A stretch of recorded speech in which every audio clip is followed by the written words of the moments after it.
last time. No, Yes, it we was. should. Let's see if it worked. Worked yesterday, so it better work today. Odyssey of the Dragonlords. Here we are, online again. A game, this time just with Ari and myself. There's that he might be watching. He isn't right now. I have 0 viewers, so you know, it's an option. Nothing else. Has Haldemir been watching? Has he been following along? I don't know. Fuck you. Or maybe he does the well, his character wouldn't know it. Well, no, we're famous enough that he would hear about it, let's be honest.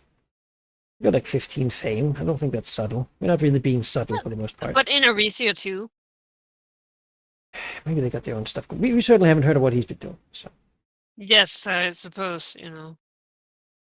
But then we're not exactly being yes, secret about what we because do. listen here, String. Word is that Artemisia might be returning to join us after her trip and her work in Erysia. So that's exciting. Yeah. But Ari, I believe you were recapping. Yeah. Uh-huh. Yeah, I agreed to that. Yes. Last All time. right, go for it.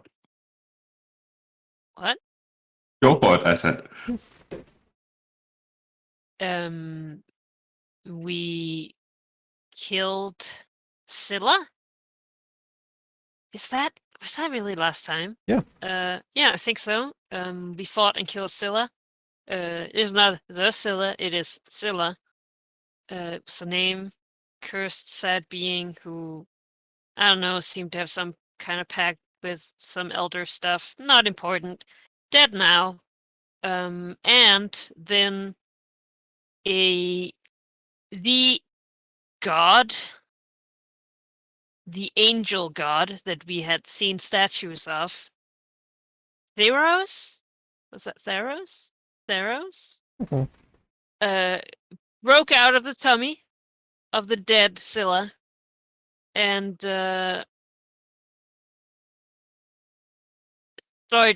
we had a chat, and he was kind enough to, before he left us, for the favor of freeing him, not let us borrow or give us the spear that we needed, but instead he healed Darius a little bit, and he felt like that was really repaying his favor. Then he rushed off. Darius and Demos tried to catch him, but could not, as he had an incredible, uh, what is it, teleport speed? Yeah, he was able to teleport, like, sort of Close mini range. dimension Yeah. door quite frequently. And he also has a very quick swim speed that he used underwater. Yeah, I guess there's perks to being, a god, an actual god. And yeah, that was sort of the moment where, like, yes, we finally did it. We killed oh shit. We'd theorized, of course, that that would happen, having heard a bit about Theros also from, our best buddy, the dragon turtle, who helped us in a fight. Ariad had a chat with it while the others tried to grab Theros. And then a discussion followed about, well, what do we do now? Theros will try and gather followers. Of course, having been gone so long, people, especially people on the surface, don't know him as a god or his godlings, the ones that he has given power. Demas got cursed briefly by the crown that he had gotten from one of the gods. And we we discussed what to do. I think maybe first we spoke with one of the aspects of Tiamat, who got the eye, and we had a chat. and he sort of was like, yeah, sorry for next time, haha, wink, and left. So whatever that could be, luckily Tiamat isn't in this realm yet, other than her servants, I suppose. We then traveled up to our boat, told our friends, the sirens, everyone, our story, let out the poor siren we had found in the magic mirror, and tried to figure out how the hell we're going to kill Theros before he subjugates everyone. I believe the plan became to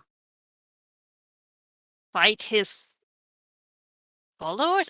Can you remember that, Malachi? Yeah, so he's a coward, an ultimate coward. Oh, yes, and that's he's super afraid of us. But he's also super hubristic and proud, and so he cannot run if it's in front of someone whose affection, whose adoration he needs to feel good about himself. So we need to fight him while his godlings are around. We need to challenge him publicly while they watch, and then he will be then he'll have to fight us, because otherwise they will laugh at him, and he cannot bear that, because he's a very big man, and he can't have people think that he is anything less than a big man. And that's the plan, really. We find him wherever they pick. He's building a mountain church, mountain temple. Plan was to go there, call him out, and then beat him up. Really, it was very Deimos' plan in the end, but I mean, maybe it can be that simple for once. Sort of worked with Scylla, didn't it? Did it? Now came another god out of her tummy. Well, he probably doesn't have one in him, do you think? Russian nesting dolls? Yeah, he got his all the way power down. from eating a tiny gnome god. Yeah. Oh yeah, we also found out, I don't know if that was last time, that he wasn't actually a god. He had just... It started the process. And so has Yes, his god followers. They had not been granted a divine spark by a deity, because they were Yes, kind of and lame. he so wasn't a god. He was like a refugee. He was kicked out of heaven. Was it heaven? yeah, well, Heaven. yes, Because he Celestial was an Sea. asshole. Because they made Then a he shower floated that around was the Astral Sea, a found a ball. hole. Yeah, and broke in, and now he's here. So thanks, guys. Yeah. The real question is, I think Darius wanted to go off and do some experiments or something, right? Then that's the justification for why we don't just go beat him up right now, Mm-hmm. right? Because we don't want to do that without Darius. You know what we need? We need to contact other plane and call up heaven and be like, "Yo, Your guy is escaped. I don't know. Oh my god. I don't want them to take care of him. I want to beat him up myself, because that's It's true. That's fun. Not to Deimos. Deimos would be happy for him to come pick him up. But to me, I like the big fights. So you know. Okay, well, we'll have heaven on back dial. Yeah. Right? So the real question is, I suppose, Sheep, where do we begin today? Give some guidance as to. All right. Yes. I did plan on taking a bit longer for session start today, just to work on exactly the guidance part. There are a lot of things happening at the same time, and Yes. I know you've commented before, man. How are we supposed to keep track of all of that? The feeling that enemies are just mounting left and right is unsurprising, perhaps even intentional. It is not something that there's loose ends that you were supposed to take care of and have failed to, or anything like that. It's a symptom of this ominous feeling that something is coming. There's still the prophecy that, as far as you're aware, was sort of resolved when you perhaps destroyed Lutheria and Sidon. But the very end of it, that Versi even sort of kept, not exactly hidden, but decided not to mention explicitly, the rain of fire, the ashen skies, the rumbling earth, really hasn't come to pass. You also visited a place out of time some time ago, an island where you met John the space goat, time goat. I don't know how you called him, but he called himself John, and his colleague Janice, who let you see the future, or a version of the future that, as far as the Sphinx creatures were concerned, was certain, which involved, other things that certainly haven't come to pass yet, but might. Where was I going with this? There are things. Yeah, there are things happening. There is a chaos mounting. The Forgotten Seas are growing wild. There are serpentine air spirits vying over control with water spirits or water elementals coming from the bottom. There, the centaurs are doing things which you're very much aware of, summoning. It was never called a god or anything, but something, to use to fight specifically you with. There's of course Hades in his underworld, Hades as it turns out, who has a bit of a gripe with you. And of course the faction of the Abishai, the followers of Tiamat. There are still the Fates out there somewhere. So yeah, the feeling that there's a lot of things happening is natural. But that can't always be that way. At some point, something will likely be in the center of this maelstrom of conflict brewing. Perhaps say a thought that your characters have in the back of their heads. Well, they better not kill Steelers. Theirs is ours. A lack of balance for sure. As far as to perhaps recap potential things you've thought about doing before, so they are still on your radar.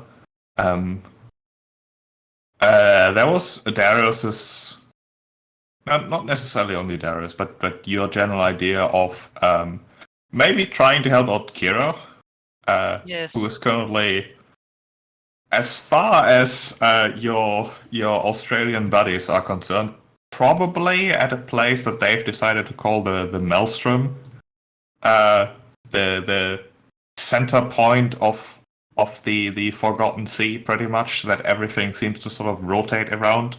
If she's anywhere, maybe it's there, or who knows where, but that might be a place to start. Hades actually gave you a suggestion of how you might get there, because he too is interested in getting his love and bride back, which is through help of the Fates. Well, help would be an overstatement. But since the only real way that your Australian friends at least could think of to get there would be through sheer randomness of drifting around in the ocean, and eventually everything probably somehow ends up there. Well, that whole randomness could be sort of shortcutted by just using an instrument that rewrites, destiny and fate and all that. In that case, you can just determine that is what happens. So we need to go and knock on the Fates door again. Need to become the DM, and then There we go. We kick Sheep out of the server, and take control. No. Yeah, you of course asked the Abishai who offered you answers mostly as a reward for giving him the eye, about ways to defeat the angel Pharos specifically, who, you're correct, is not a god. His followers are also not quite gods, but they are sort of in a pre-stage. And he suggested, hey, he's a coward, he's fast, he's slippery. However, if you give him the choice between death and embarrassing himself in front of his followers, he'll probably choose the former. And you won't actually kill him, but you'll send him back to a place where he's gonna have problems, to say the least. Chances are he'll be resolved just as well as death ever could resolve him.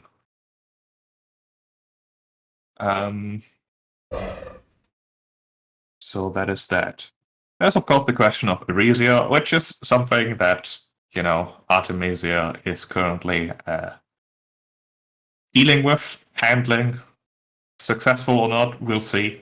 Haldemir will be returning to us. Yeah, we have perhaps comically looked away from that for that very reason. Yeah, I don't know if it was comically. You have intentionally decided not to get involved because all of you are primarily associated with the Dragonlords and specifically Mitros, which Elysium never had a great relationship with Mitros, to say the least. So chances are you might have made it worse and or more difficult. Whereas Artemisia is Evresian to the core. It was certainly a benefit. But that is something that is, that is happening to the side. yeah, Yeah. yeah. I mean, yeah. No, continue. I believe that on the way back on the ship, or perhaps once we return, wherever we came, Metros. Mitros, I suppose. I don't know if the sirens want to be put off somewhere else. But I was Oregon asked to have a chat. Yes. We'll definitely get to that. Before we get into the events and such, however, last time, Ari, you mentioned you might want to have another chat with the King of the Merfolk. I'm not sure if that's something you still want to do or whether you just want to leave. No, yeah, I'm not sure we need to play it out. I just wanted to touch base with him in a way, like that we just are like, oh yeah, we killed Scylla, now we leave. Just be like, hey, we have ended Scylla. Please treat your people well now, or we'll come back. We'll hear about it. I think that it is actually something we should play out. Okay. Let me. Perfect. So you're on the ship. You're also on the ship. Oh, I thought that she would do it even before we went up to the ship. Oh, before, yeah, sure. Yeah, she would go there just on the way, because I still haven't found a great token for him, but I do want to put the token down, so I'm just going to use a Merfolk. Which I surely have somewhere, right? Yes. There we go. Make your way through the civilized parts of the ruins of the Forgotten City. It almost seems as if the bioluminescent corals and the various glowing bits of glass and rock used to decorate the streets are glowing ever so slightly bigger, more intense, as if they had more power to pierce the darkness of the waters. The streets are still fairly empty after the invasion of the Marrow. However, you do, as you make your way there, see the occasional figure poking out of one of the entryways of the houses around the corners. Shy, but perhaps relieved as they see you approach. The palace itself has 2 guards standing outside. The same guards as before. The King's Guard in their slightly better armor, slightly better weapons, but still thoroughly ill-prepared for what they had to deal with earlier. They do not make any motions to stop Arad, and quite the opposite, actually. They glance at each other, stand at attention, and basically lift their spears, opening the path inside. One of them basically tells Arad as she approaches, "The king was hoping to speak to one of you, even if he would not be willing to admit as much. You should talk to him." thank you. And she'll move in, give them a slight bow, and yeah. Yeah, the inside is mostly empty. The Place is more of a mess as it was before. Of course, it is a ruined building. It was never exactly perfectly tidy, but there are certainly signs of the conflict still lingering. The sort of impromptu coral shelves tipped over and splintered. The occasional like algae parchment or whatever they're using down here, just strewn about. You can see the good old king in his uh, robes reminiscent of those that the royalty of Mitros might perhaps use similarly. However, there's just really a what's the word? Not an intimidation. An improvisation, perhaps. He's sort of picking through the rubble, trying to reorganize his bureaucracy here, but clearly not being in a hurry or even particularly concentrating on it as much. His mind in thought, as he doesn't even really seem to notice Aerith approaching. Yeah, she will she'll stand in the door and say, I was given the impression that I was expected. The king sort of spins around, surprised, as he says, "Expected? I suppose, in the truest sense of the word. I was told that you've returned from the depths, and well, yes, I was expecting that you all would want to talk to me, and I sort of does a vague gesture, looking for the word. Recent behavior. Perhaps it is time to speak a bit more candidly. Come,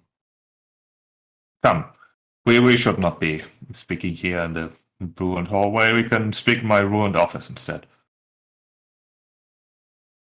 It gives a half it's like the smile of, that's a joke, but also, oh man, that sucks. Yeah, she'll follow. He swims over to the side room that he's used before. Less of a throne room, more of an office, as he called it. He sort of swims towards his desk, but then decides not to bother really pretending that this is like an official meeting or anything. Just turns around. Good thing about swimming is that you never really need to sit down. Yeah. Sort of equally comfortable in most places. I see. Doesn't look towards Ariad, but sort of on the ground more, as he says.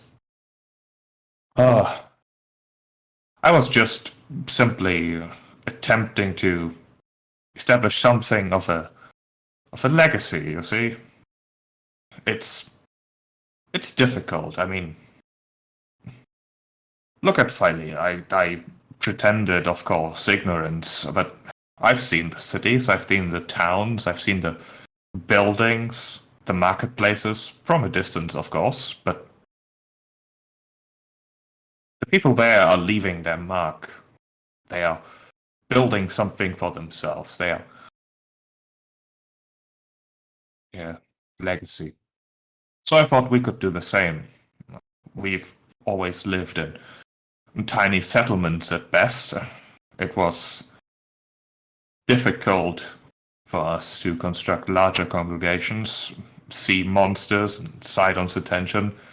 None of those were particularly desirable, so we had to carefully balance between community and safety, really. I figured back then that I would rather not continue living like that. I saw an opportunity in the remains of this city. We could not perhaps reclaim what was lost here, but use it as a foundation for something for ourselves. But of course, we had the same issues here. Not necessarily Sidon's attention, but the attention of something entirely different. Something that both threatened us and offered safety at the same time. I really wasn't entirely certain what to do in that point. I think you know how I chose, and quite frankly, I think I would choose the same way again if I had to. But I'd rather not have to, you know.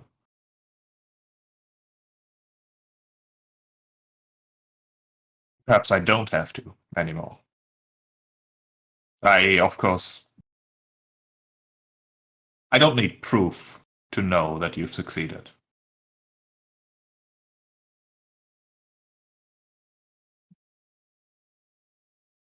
He pauses for a bit. Like, does he mean that, or does he want proof? No, he's saying he does not need proof. Yeah, He okay. believes you 100%. He feels it. When you, and I don't mean you as in plural, but you specifically arrived here, I was afraid. Afraid, not intimidated, but afraid that you would be here to kick us out, so to speak, to reclaim this place, because it is of your people, of course. But you've made no such motion. Something in me, however, knows that even if you didn't make that motion, you do deserve the legacy of this place. This place is. I'm not very good with words in particularly stressful situations these days anymore. But I have something for you. Perhaps that action speaks louder than any word I could choose. One particular detail about the city is that none remember its location or name. I'm sure you are aware of that. Yes. Well, the location you've certainly found somehow. I perhaps may be able to help with the name. Whatever spell or magic or divine intervention was used to erase it from everyone's memory, it caught most mentions. The inscriptions on stones was eroded, any words on any parchment was stained to the point of being unreadable. But the city builders of this place were truly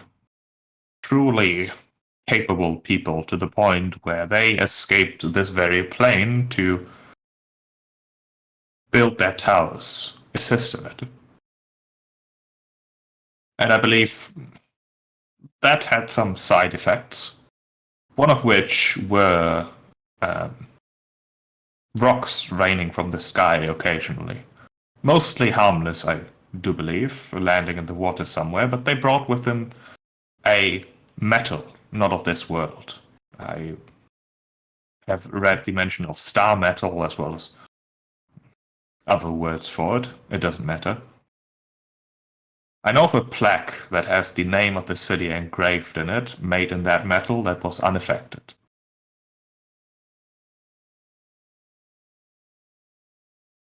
How do you know of this? I've seen it, of course. I've recognized it for what it is and hidden it.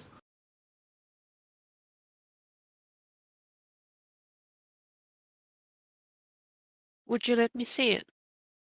I would do more than that. I would give it to you. You do know that you don't have to move from here.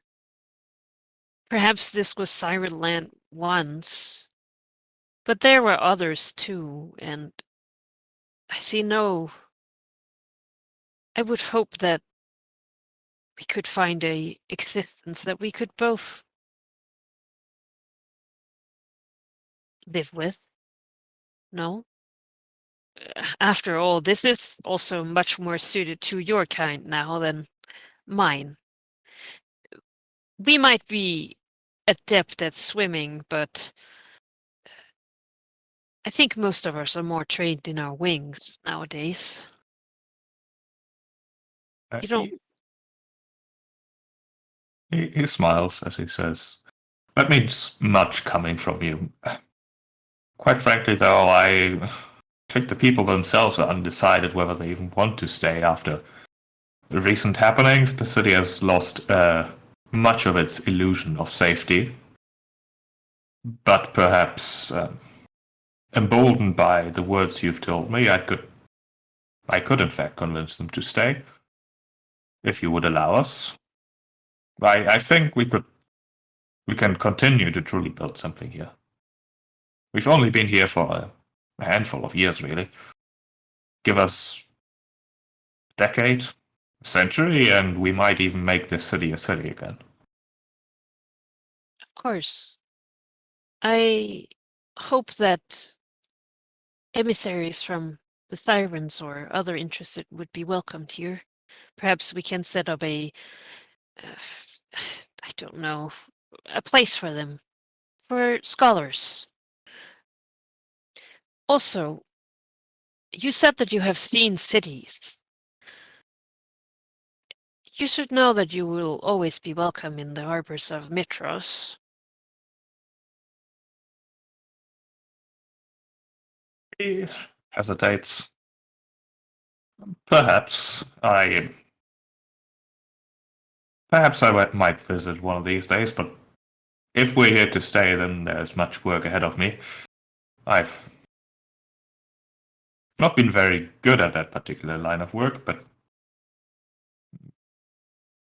perhaps without the looming threat and looming protection of a whatever eldritch being Scylla was.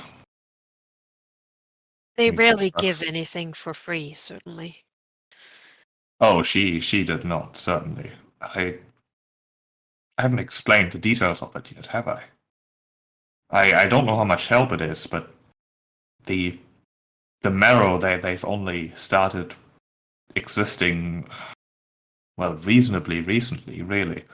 The deal initially was no deal at all, really. It was just Scylla's presence here being made aware to me, and her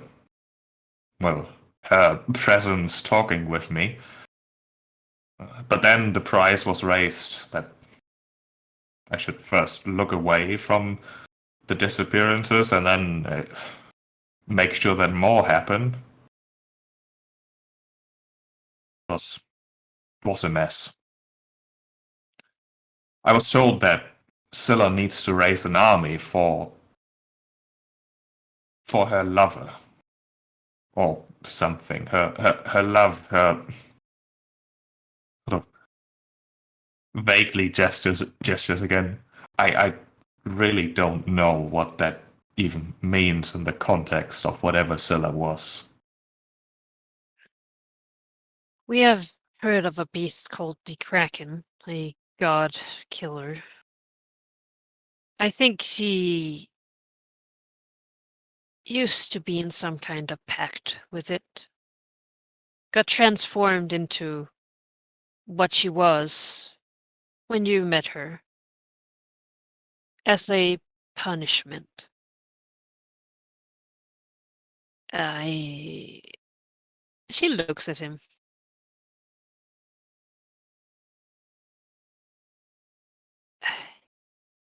You have not done well for your people by looking the other way, and the Marrow were not just trained into an army, their nature was changed, it seemed.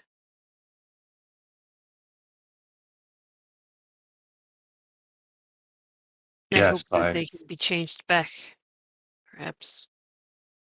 I saw that. I don't know, and I don't know if we'll find out. The marrow that survived your defense, they've since disappeared.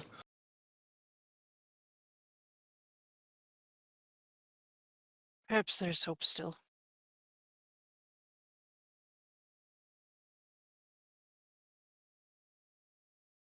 I will not claim this city, not as a mercy for you, but because I do not think it is right to you or the people. But I will say, You need to change the way you rule. You are absolutely correct, and I swear, I will swear whatever oath you want me, right here, right this second, that I shall.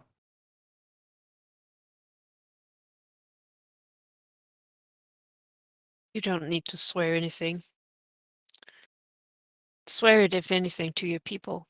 They're the ones who will be here to hold you accountable. And the ones you have wronged. I believe that you are sincere. I hope that we can find a way to keep in contact. I have been working at making a more robust way of communicating with, well, some of the lesser known of Thylia. As well as you say, as I said, I suspect some sirens will come here seeking answers, and perhaps even wish to help you rebuild something. I like the idea much better of building something new together than diving back into old glories and trying to betake it.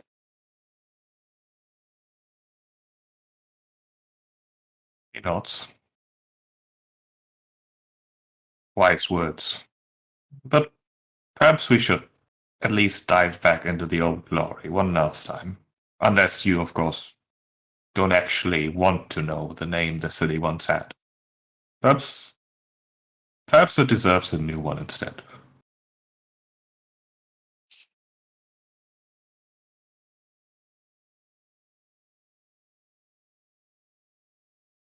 That is a tough choice. I, I would wish it to have a new name, but it is not just my decision after all.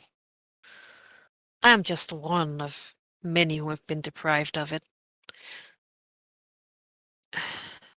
And surely you're curious, too.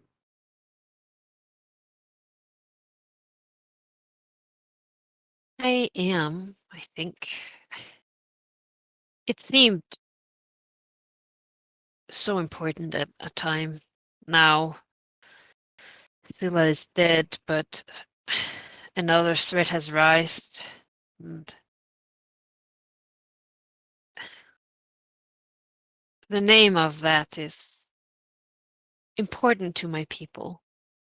Yet, I fear that I won't have much time to savor it myself. When we killed Scylla, a Theros, an angel spawn, came out. It seems that he had been battling it from the inside all this time, and now wishes to re-establish his, I don't know, church, his rule over the people of Thylia.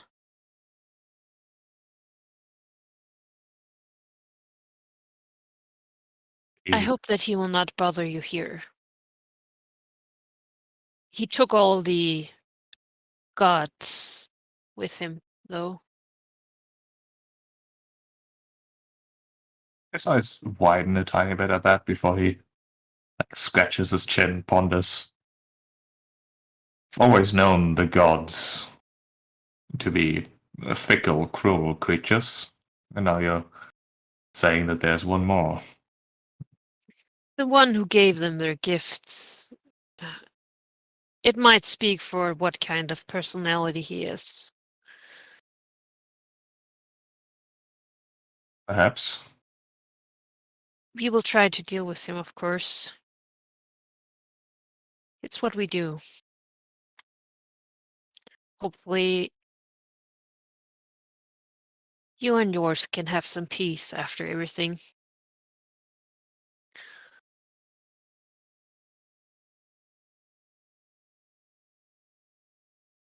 I hope so too.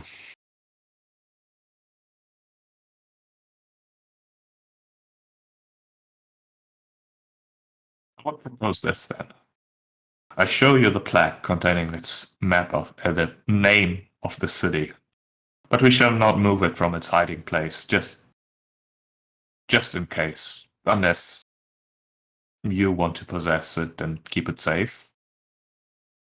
And then anyone who comes here and asks or asks you can either be told the name of the city, in which case, in your case, I assume people will believe you, and in my case, I can show them proof. I think that is the best way. If you do not mind people visiting to see, of course. Absolutely not. I mean, what kind of king would I be if I rejected the people who want to see the glory of a soon-to-be rebuilt city? True enough. All right, well,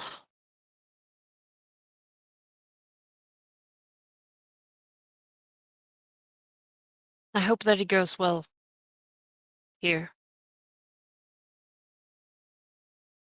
Thank you.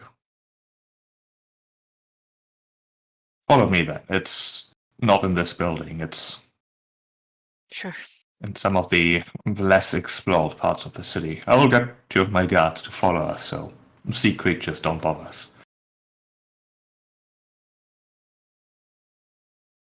It like lifts an eyebrow into herself, like, yeah. What kind of creatures are here?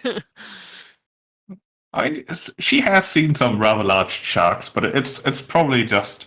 For her, it's more like, they're not that threatening to her, I suppose. Depending on how many, of course, but yeah, certainly would be an inconvenience.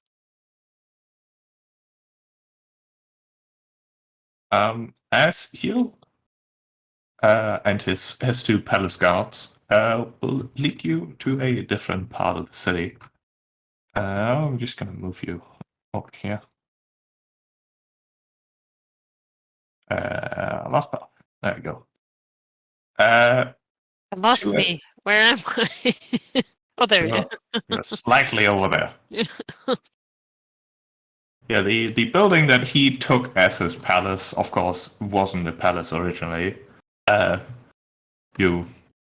basically seemed like some sort of office structure, perhaps like the office complex of You're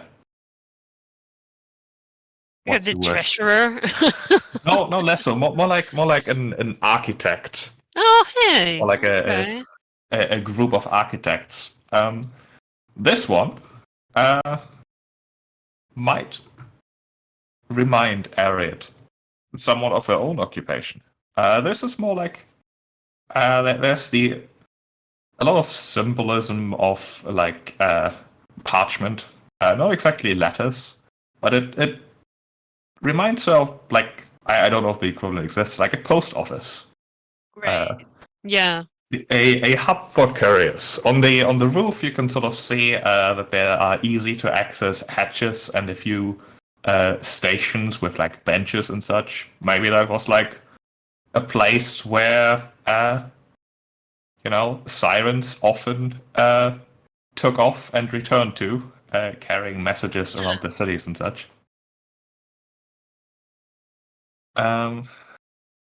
It certainly feels homey. Yeah. King will take Ariad inside through a maze of rubble and ruined buildings that even his guard don't seem to recognize. They're just sort of following behind. To a chest. A like heavy metal strongbox, effectively. A bit rusted, definitely old, eroded, and all that. But it seems to slide open just fine.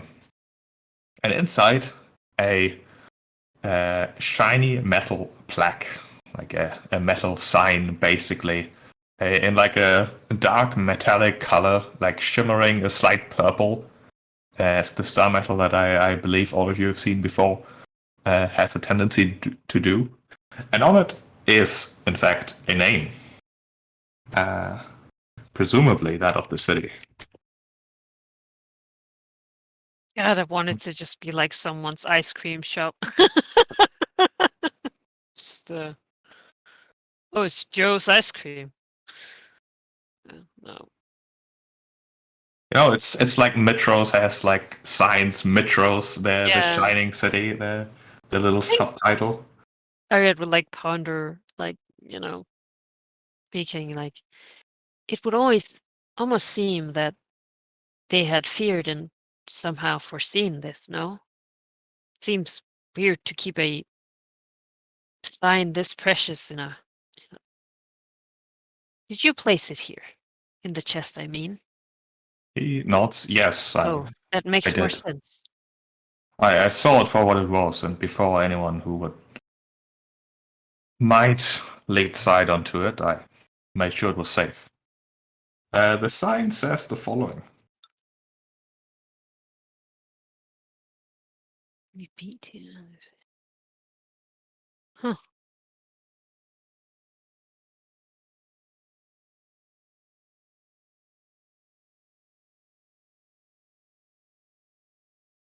All right. Well.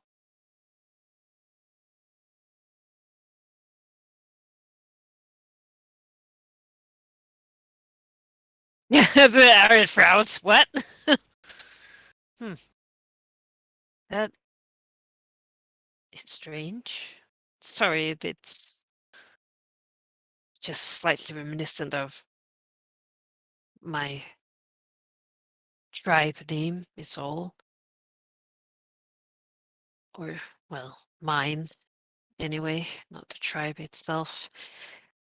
I thank you for keeping this safe. You spoke of wanting a legacy, but perhaps even if your intentions were not just altruistic, sirens through the ages will remember this deed and thank you for it.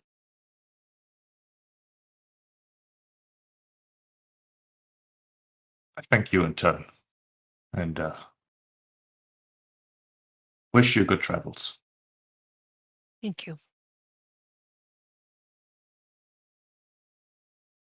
She will, like, go to it for a brief moment, like, just ever so slightly touch it with, like, just, the barest touch of the finger just to make sure, right? It's like, can barely believe that it is real, even though she knows it.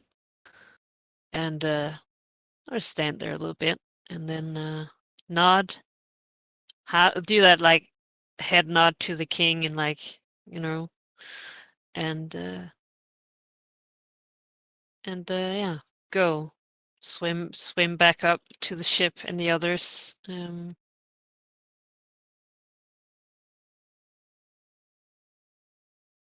very thoughtful look on her once she comes back.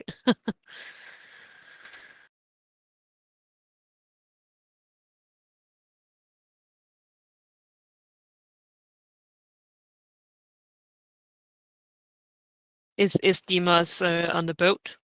Yeah, probably. I mean, we were probably getting going. I imagine Darius. I mean, we were sort of on a boat each, right? Yeah. Yeah. Let me describe what you see Sure. when you ascend to the surface while Ariad is still talking here. Darius and Demos ascending on their dragons. You emerge to a bit of a mess, really. Previously, this area was surprisingly sheltered from the storms that plague the Forgotten Sea these days. Now, less so. It's not a cacophony or catastrophe, but the waves have certainly picked up and seem to continue picking up to join the same intensity as the rest of the Forgotten Sea. The waves shaking the ships about. are doing fine, where lesser ships might not have, but it doesn't look like a state that they can really keep up for a long time. In fact, they've drifted quite a distance from where you emerged. Just, difficult to stay in place. They've tried, obviously, but haven't succeeded exactly. All right. But they look in Stella good might health. have been. They're fine. They seem in good health. The sailors and sirens are very busy keeping things intact. You can see both Argon and Delphax are sort of just clinging to the boat, not really being able to contribute there. Give me a perception check. All right. Actually, your choice of perception or insight. Perception. 12. Yeah, things are pretty busy. Those sure are some waves. Look, she is better at it. Try rolling hers. Should probably always do that. But, oh, Oh, fuck. much better at it. She looks around. He does a bit of a double take, looking towards the boats. Demos can basically feel her inwardly frowning. As over the wind and waves, she communicates. You'd think that if the wind were their problem, they would stop staring at the sun. And looking over, Demos does see that while they are doing their thing, a lot of the attention seems to be like at the like speck of light that is barely penetrating the clouds here. It's not so much that you can actually see the sun, but they seem to be looking where the sun would be currently. Let's tries to look at the sun. It seems thoroughly normal. Like there are a lot of clouds. It's not thunderstorm levels of bad. It's just a lot of wind, a lot of clouds, a lot of rain. You can still sort of make out where the sun would be, but it seems entirely normal. Well, that just won't do. Yeah. We'll need to go higher. Have Cirkshan himself fly up high, and then he'll cast light on the tip of his spear and hold it out to give them something else to look at. Before diving down to his ship to hear what has happened to them. What's going on? All right. The heads turn quickly as Demos ascends and then lights his spear. Activity seems ordinary. It's not like they're charmed by anything. You managed to like flag down one of the sailors who doesn't seem essential in keeping the ship afloat. So he says, I think you should ask those two. They've got some theories. Quite frankly, I got some rope to carry right now. It's just a bit of an oddity, but we've seen a lot of those over the days, right? Dimas shrugs, yeah, that's true. As he points towards, oh god, what are the names? Australians. The two These- guys. yes. Yeah. To Mikkel and Aegis, of course. Who sort of like clinging to the railing of one of the ships, conversing, occasionally glancing over to where the sun currently is, and of course to Demos. They seem to be in deep conversation, which mostly means Aegis is talking and Mikkel is looking stoic. Yeah. Demos will go to them. Well, with Cirksha, they're in Darius' ship, so he'll have to sort of. Yeah, you fight the wind and the rain. We've fought worse things today.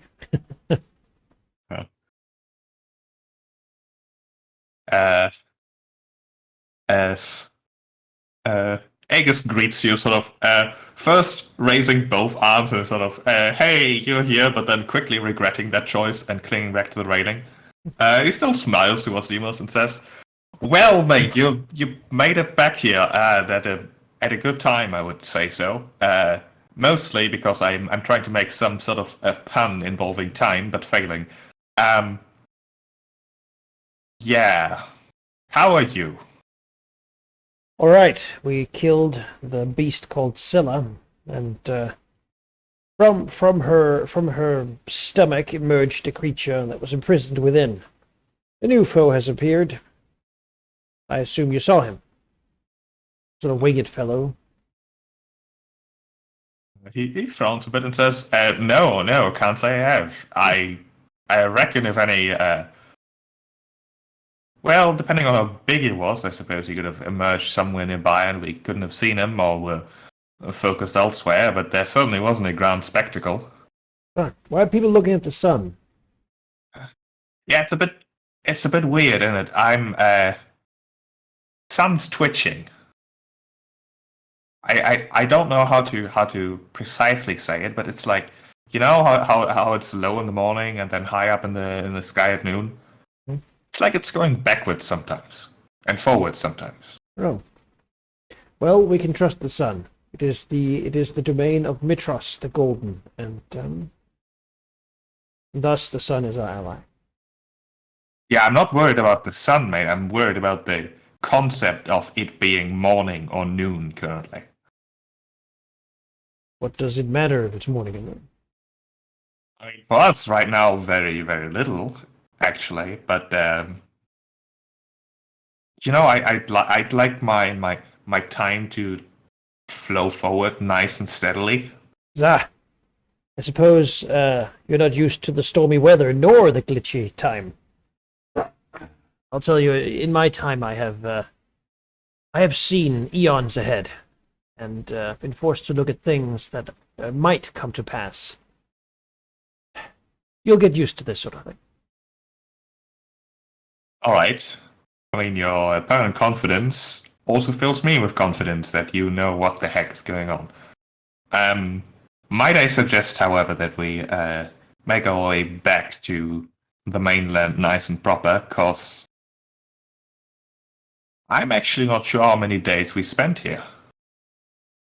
Shouldn't be too many. Maybe we actually saved some time, but I reckon we should find out. Suppose if the sun hasn't come up and down, then no days have been spent. Efficient. Well, Yeah, unless you might have the theory that that flash of light some sailors reported deep at night was in fact a day person.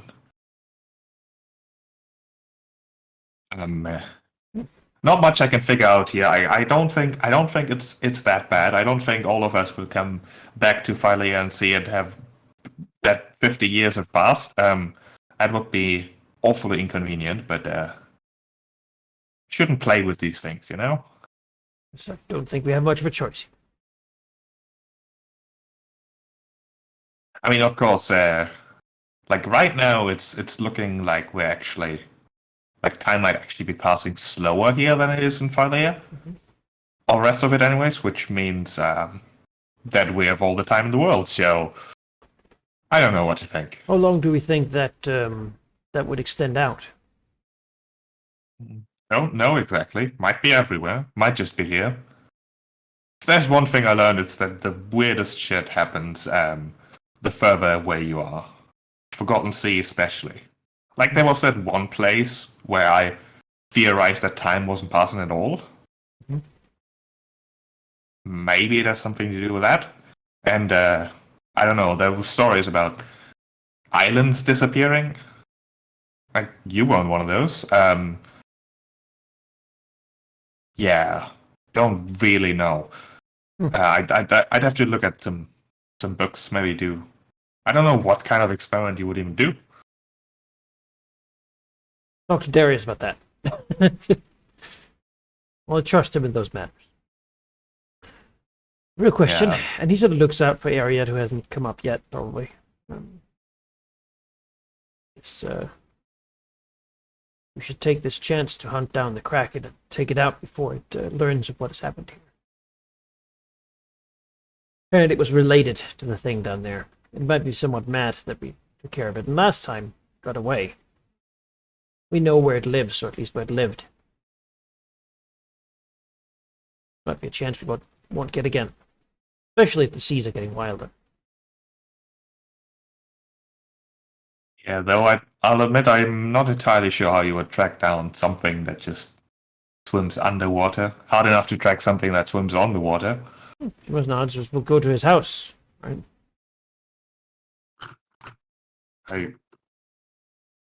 Yeah, could be a start. If he's not home, I mean, it's not much of a detour.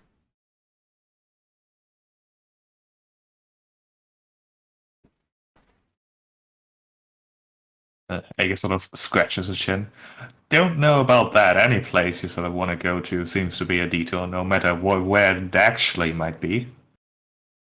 Stuff's fickle here, shifting, swirling around all day. Usually it was just space. Now, sun switching, not a good sign. So that's two unknowns. We might get there and find out that we arrived before we even left here, or it might be that we spend 2 weeks. Do you have anything you need to do in 2 weeks? Admittedly, no. We got plenty of supplies. Sailors are competent, they can manage most things. Nods. Because, you know, he looks at his imaginary list. Just kill the Fates, kill the Kraken, kill Hades, kill Pharos. And, you know, he sort of wants to knock something off the list, you know? And,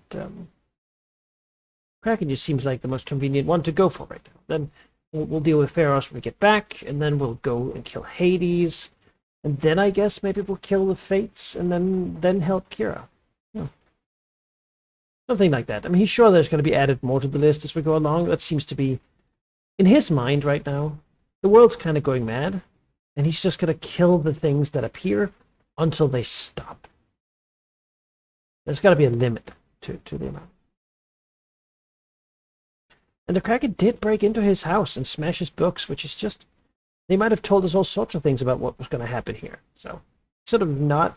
You know, the Kraken shouldn't get away with that.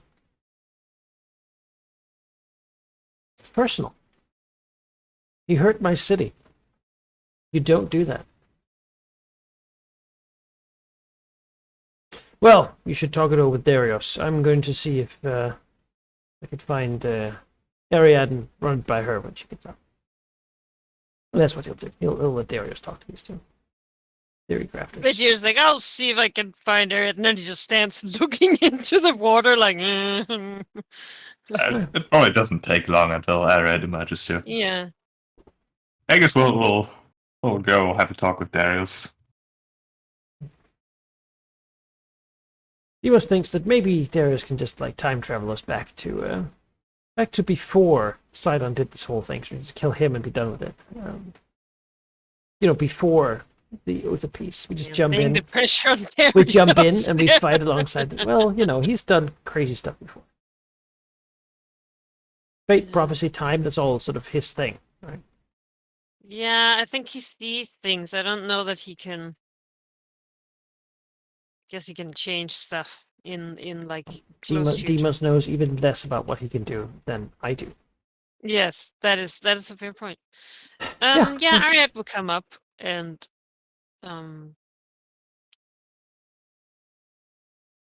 when like there's a natural gathering of Deimos and Darius and her and the dragon, she'll relay, you know, the talk that she had with the king and his he's saying like the part about some relation, like Scylla having some kind of relation. Yeah. Relationship. Yeah. You guys relay a thing about time being weird, the sun flickering and going up and down, back and forth, and suggest that yes, Scylla was related to the Kraken. We should go kill it now, before it has a chance to do something like break a house in my city or something. Do we think that the sun is acting weird because of time or because Theros is trying to claim it, or his son, not quite God? Like that there is a struggle for the domain? It's time. He is not a true god, and Mitros is a greater god. She ascended to the great heavens, wields the power of good, truth, and justice, healing, light, and righteousness. He has nothing on it. To Give her, me a he is a religion nobody. check, Demos. Hmm? Give me a religion check. Sure. Sure, Dimas, of course, talks only about things he knows anything about. Oh, well, look at that. That's a nat Hey! 20. Demos is absolutely correct. Like, Hmm. from what you know what Pharaohs is, there's no way that he could threaten an actual god. At least as far as Demos thinks Mitros is an actual greater god, there's no way. This time, Dimas's faith and confidence is backed by known fact. And that's not just me saying it, I read it somewhere. You know, like smile at like him, like feeling he has to justify. It's like I've spent too much time with that Ballas. makes sense. On that note, I need something from her. But we can do that when we get back. What do you say? We just take a small detour around the Kraken's lair. If it's not home, we just sort of leave, but if it happens to be home, maybe even looking for us for what we just did. It's like a shame to have it go find us in a place full of people. But what if it is already seeking revenge for this? Then I suppose we should go to it, right? You think it would be at its home? We've seen how fast it can move around. I must admit that I worry. If it is true that they still had some kind of connection, that it would. It's already been to Mitras once. I'll admit that I am eager to come home and be sure that it is safe. On the other hand, I suppose we really don't know enough. Well, We if you need to think it's get a bad idea, ballast, we can certainly a just sending sail home. stone. We can certainly just sail home. Is it on the way? I mean, this sea doesn't make any sense in that regard, so no, not really. True. I don't know, Demos. Well, it's up to you. Just, after all, this was all your trip. So we'll do what you think. And then he'll go away. So Ariad can't put that on. I wait your word.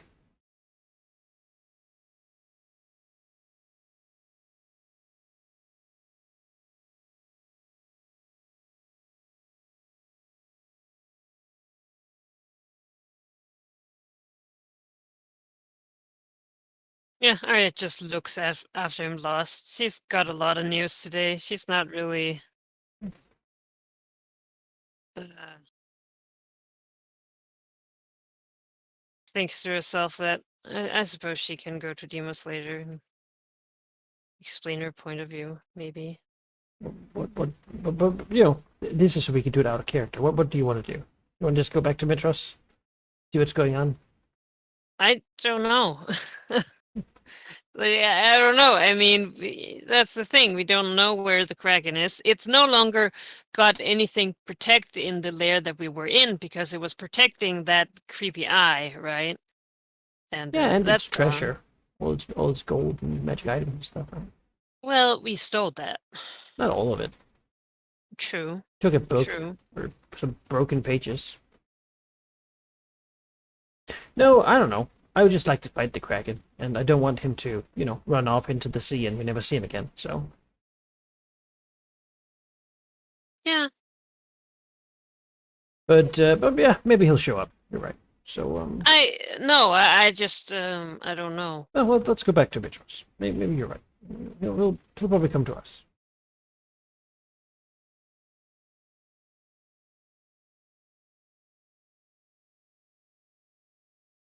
Yeah, we go back to.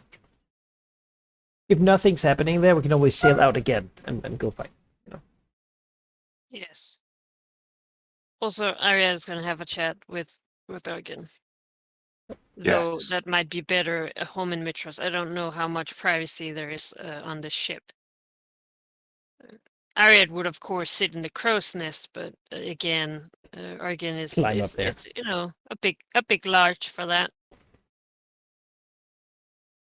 Yeah, privacy is a bit of an illusion on the ship, but it doesn't actually seem that Argon requires true privacy. The illusion of it, just to bolster her own ego, seems to be good enough. As Okay. during the trip, at some point she will in fact approach Jared. I sort of put everyone on the same ship. They are of course free, but I didn't want to put 3 ships down. I figure that we can move faster enough around that it's not too much of a problem. Yeah. The moment she basically chooses, unless Arad approaches her, is when you're getting closer to Mitros, presumably, when you're re-entering the Cerulean Gulf, where the storm isn't nearly as bad, where the clouds sort of let more of the sky through than just the occasional speck. Where, by the way, the twitching sun doesn't seem to be a thing at all. In fact, the sailors are commenting that, at least here, everything seems normal. But yeah, Hagen eventually makes her way through the crowd, finding Ariad wherever she is. Sort of hovering near her, clearly wanting to speak with her, but not really perhaps knowing how to breach the topic. Not wanting to interrupt her and anything. Yeah, I think Ariad is most likely just looking over the waters, humming to herself, and when she senses Ergen's presence, she will look up with a smile and it's like, Ergen, is everything all right? She hesitates for a moment before she nods, takes a step or two closer, sitting down next to Ariad. Before she Looks over says, the water. before she says, when I served Gaius, I thought I was important. I was made to feel important. I was made to feel as if I had authority, as if I was doing the right thing. I was defending the things that were right and just and proper. The authority I had, however, was, I now understand, an illusion. When I told someone to do something, they would look to Gaius, wait for him to nod or shake his head before they would do as I said. I also know that I was most certainly not doing the right things, that the things I defended, the things I stood for, were not right at all, nor proper.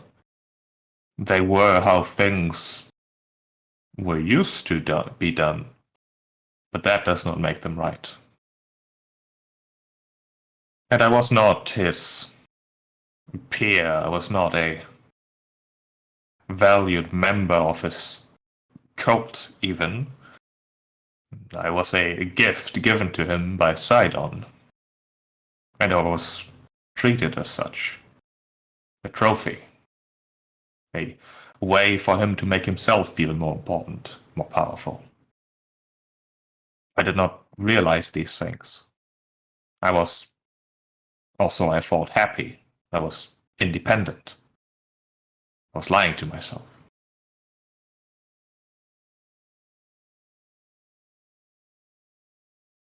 When we first met, I probably would have attempted to kill all of you, and in fact, did attempt to kill one of you. Almost successfully. I was cruel because I think that I thought that's what she deserved. I'm not surprised that she hasn't forgiven me yet, nor do I expect her to ever to, but that's not relevant to what I wanted from you. You, at some point, then approached me and asked whether I wanted to accompany you. And for some reason, I said yes. And I did. Initially, I wanted to see what your agenda was. I assumed that there was some ploy at play.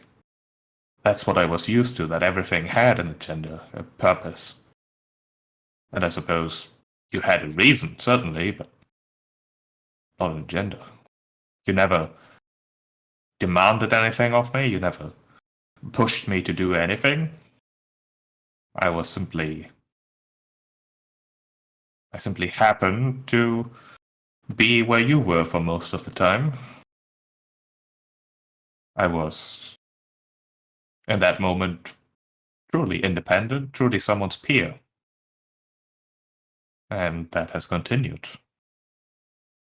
You've never demanded anything of me. You've never commanded me. You've never even so much as insisted. You've just accepted that I would do what I wanted to do, and I assume hoped that what I wanted to do was what you wanted to do too. I had not been treated as such. I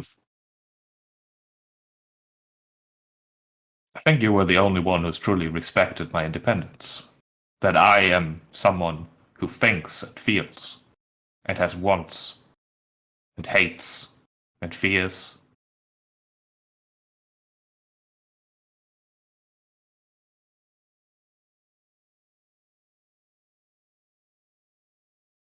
Well, I'm sorry that I am the first one. It should not be like that. But I'm glad to know you. It should not be that way, I agree, but it is not up to you to change that. I'm simply here recognizing that you've acted in a way that nobody else ever has. To me, anyways, in my presence. I would want to, if you wanted to, no longer just happen to be where you are. I want to follow you properly.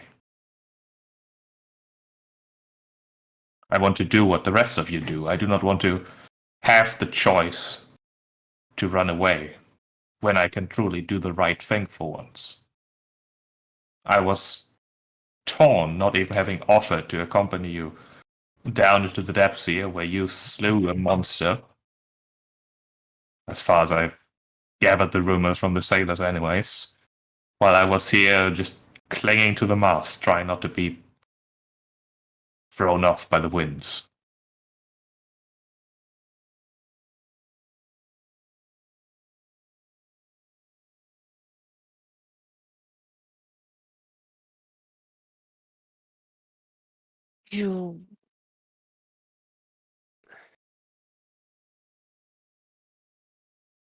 I would be glad to have you with me.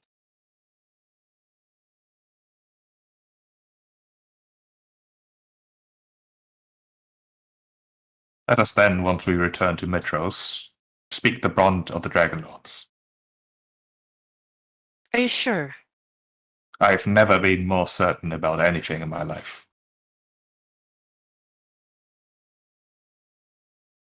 The irony of it is enjoyable. The Cult of Sidon used to once be the old Dragonlords. That much is fact. But it never really represented what they did. And I thought I was the second highest rank in that organization, that I truly was one of the Dragonlords, or what they used to represent, and perhaps now I finally could be. Not second in command, of course, but at least part of the right thing.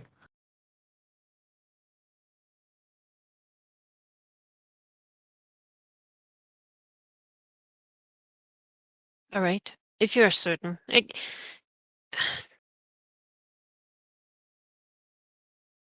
I've had a lot of doubts about the way the Dragonlords took oaths, but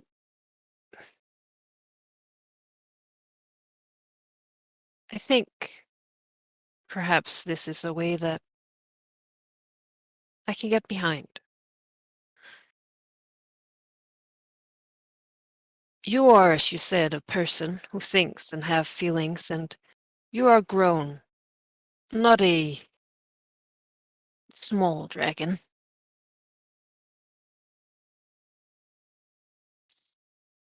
I would be honored to pair with you.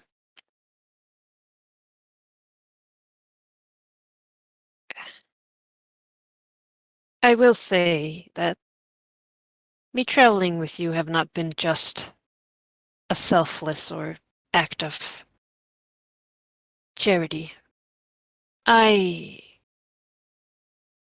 have needed company also, and I have found it with you. It's been good. And we shall have more of that in the future. Thanks, phone. Yeah.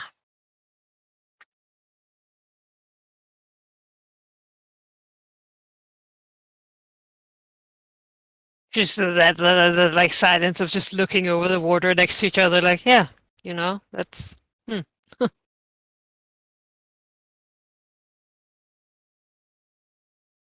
She's happy to let the silence linger as well. Yeah.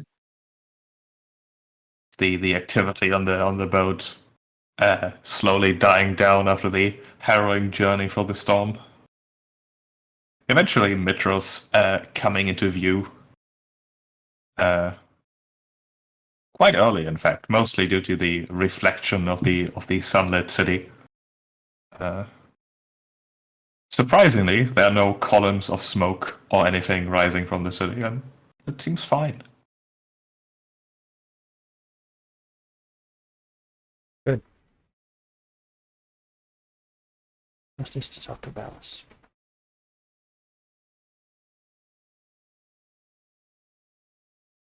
Well, fake, Right. fake Valis, real Valis. I don't know the persona that she has chosen to wield. I don't know if I gave her name a persona. I don't think I did. No, we will say she calls herself Persephone, one of the sort of younger parts of the staff of the palace. Mhm. Originally, like more of a secretary. Promising talent, Yeah, a secretary who was quickly shown the older fellow that she really knows her shit and basically does everything now. A meteoric rise for sure. Mostly because nobody says no if someone wants to do more work and takes their work on them instead. That is my experience as well.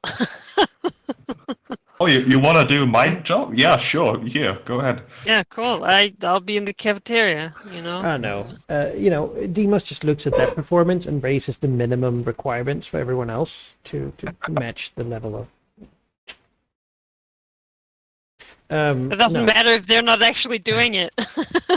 Well, then that's their problem all of a sudden. But he'll we can probably just cut to be talked to. Yeah. Yeah, sure. He is the context here is he has an idea, something that would make him feel better when he's out doing things. Actually, sorry. Oh. She is not there. What? She has, as far as you're told by one of the guards, has not shown up for work. Well, Demos will go to her house.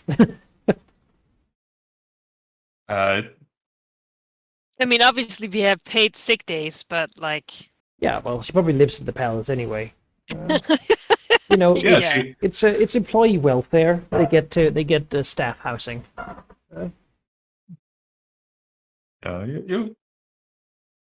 You go to her like quarters. She does in fact live in the palace, of course. She took over the It- queen's old quarters, as it turns out. not quite. That Yeah. that would be a bit too brazen.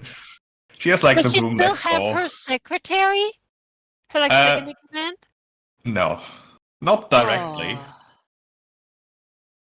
You Oh, know, that crushes me a little bit.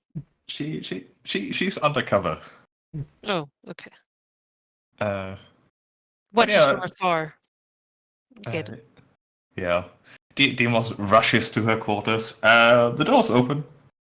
Currently, there's one of the servants just, cleaning up, making the beds, which is entirely normal. But there's no sign of Persephone, aka Valus. All right. Well, let's not panic. He'll just go about his normal business for a day. You know, maybe she left a message if she wanted him to know where she was going. And maybe Maybe someone she's will by Pythor. assume that someone's going to tell him something. And if they don't, then he can panic tomorrow about it. All right, Demos goes about his business. How long has she been gone, though? You probably ask that. Not that long, perhaps a day. You see where she was going?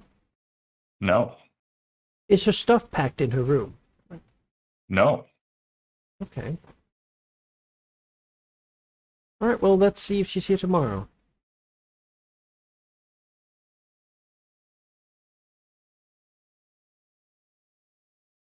Yes, as Demos gets settled in back in the palace, he does get approached by one of his captain of the guard, the one doing most of the communicating. He's basically part of the staff at this point, and not really part of the guard anymore. He's one of Demos's old buddies from when he was in the guard himself. I was gonna say Yeah. just like fist bump. No, he's the Yo. king now. You know. Oh, okay. Is there another fist bump for a king? The royal fist bump. Yeah. It's where the other guy fist drums Demos's elbow. You know. Something dumb. Actually, in the Metro's guard, you take your shield and you sort of bump shields. That's the Oh wow. greeting. That's cool. Because we're the shield world guys. Hoplites are sort of what we do. Right. It's the usual situation, perhaps. Demos sort of either sitting on a throne or milling about.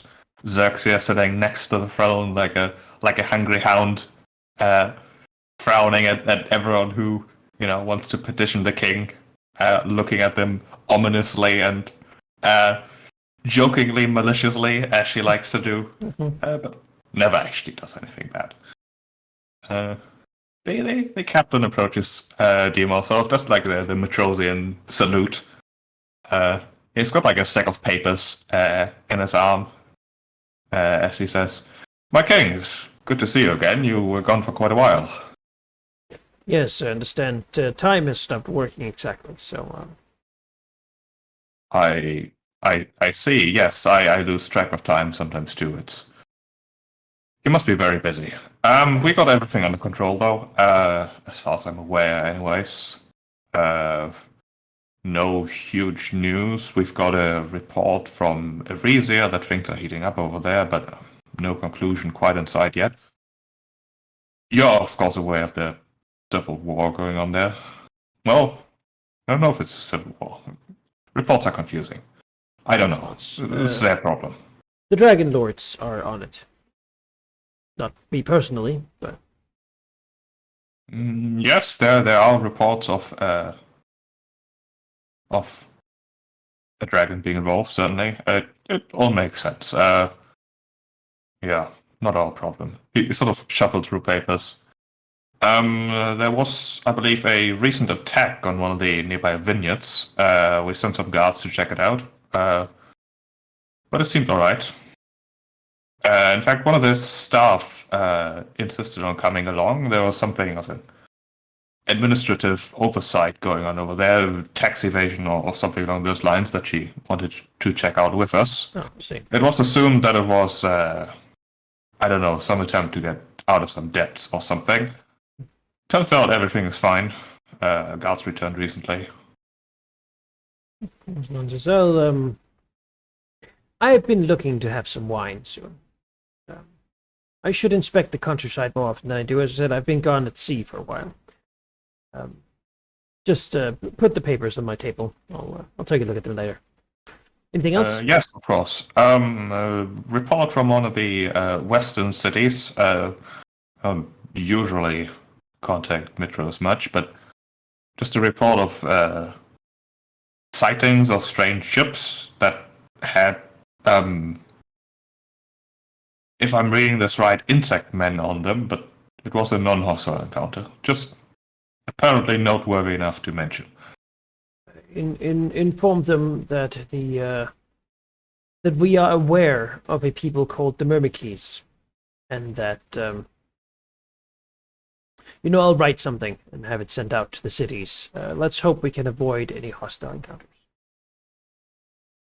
Of course, I'm unsure those cities could really do much against them, even when they wanted to. But it's true. It's best to avoid hostilities. Oh, and a report from Astoria about strange sightings in the skies to the north. I didn't really elaborate what strange means. There's a sketch attached, but it's just wiggly lines. Sort of shows the sketch to Demos, and really just looks like mostly wiggly lines, like some it's a very bad sketch. It's described as strange cloud formations, which honestly doesn't seem that important. I don't know. Demos fought a storm once in that region.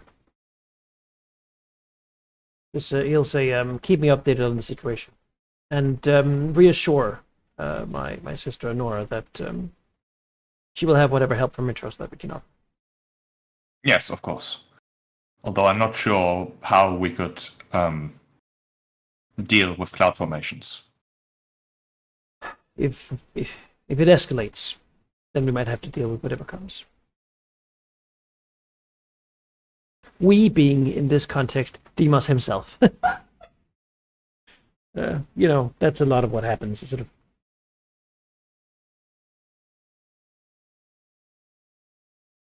All right. That, however, I think should be everything. Good man. Chief, are there wizards in the city? Do you have any wizards? Sort of. Any people who can cast actual spells? If you go looking out for wizards, you're not going to find anyone who calls themselves a wizard. Oh. However, that is the area of the philosophers of the academy, who really think about the nature of magic, and in turn, of course, need to know how to cast spells. But call them wizards, and they will get really angry at you. Well, I mean, Demos probably doesn't know the word wizard either. I probably call them like sages or something, or masters of the arcane. Yeah, they're actually give me. What even would that be? Give me no. Arcana doesn't really work. History? History makes sense. Yeah, give me history with advantage. Yes, of course, history. 12 and 7. Oh. Yeah, you don't really know what the difference is, but you're pretty sure that philosophers do not like sages, and sages do not like philosophers, but they're really the same thing. Well, he knows that this city does philosophers because we have a bunch of them. So he figures we'll probably go with those guys if he's gonna have to go with one Bobby. And he also impressed them with his answers way back. Questions of morality. Did he? That's not what I... Yeah, I got a 12 history, I remember. Yeah. I need someone who can cast 5th level spells. 5th level. Yes. because I Fifth want, level. and that would not be Demas saying 5th level, right? It's just I don't know how else to describe it. He needs to be able to travel quickly from here to Astoria. You want to set up like a teleportation circle? Yeah, something like that. And really, to begin with, he just wants one in Mitros. I think, though, by its spell, it takes like a long time or something. I don't think that's really Deimos' concern. He had a thing he wanted to run by Valis, but I suppose he can gather the professors of the academy or something. What Deimos needs is he needs to know that he can leave this city and still be available should it be randomly attacked by Kraken or some other monster. He would like a way for them to sort of call him home, if you know what I mean. Like, say he's out gallivanting in the countryside, and suddenly a giant appears to try to smash the city of Mitros. Deimos would like a way for its citizens to sort of have him returned to them.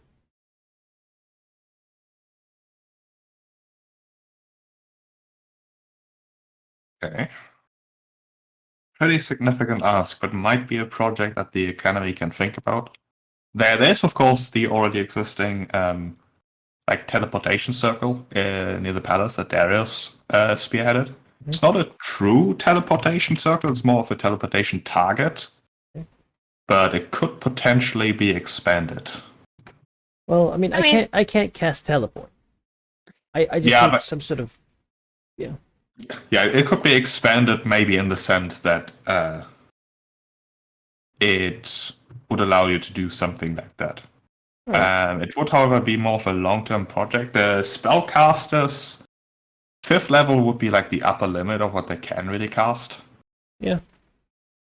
I'm sure they can do ritual magic and whatnot, but it's just a thing that Deimos wants to do, because he wants to protect this damn city. If it's going down, he's going down. But that doesn't work if he can't get here when shit happens, which means he needs a way to ensure that he can be brought here for whatever terrible things happen. You know, the apocalypse happens, but Deimos is going to happen in Mitros. Like, if we pair teleportation circle, right? Sending stone, and of course we want like the best thing would be for Deimos to have some way to do it. But if nothing else, if we can procure like scrolls of teleportation or something, I don't know. I guess he still would not be able to cast them, huh? I don't know how that works, but no, I don't know. I just like the idea of basically at this point, Deimos is like an Avenger, right? And there needs to be some way for them for the city to basically signal that he's needed and for him to be brought here. Ideally with his dragon search, yeah. And I don't know if it's like a big gong thing that could be rung that he can hear somewhere wherever he is and then respond to, or if it's a spell that needs to be cast or a ritual or something. But it just seems like a cool way for him to do that. So, but he should have someone look into that. He can't do it himself, obviously. He's not trained in Arcana, but it is a big city. And we do have some smart people. They're a big city. So I'm looking for a way to be informed that there's trouble, or also a way to actually return to the city at will. It would just be for them. Like, I don't think it's going to happen a lot. It's just if there is an emergency, he wants to be able to get here, or for them to bring him here. Okay. Just self-banishment sort of thing. Self-banishment, yeah.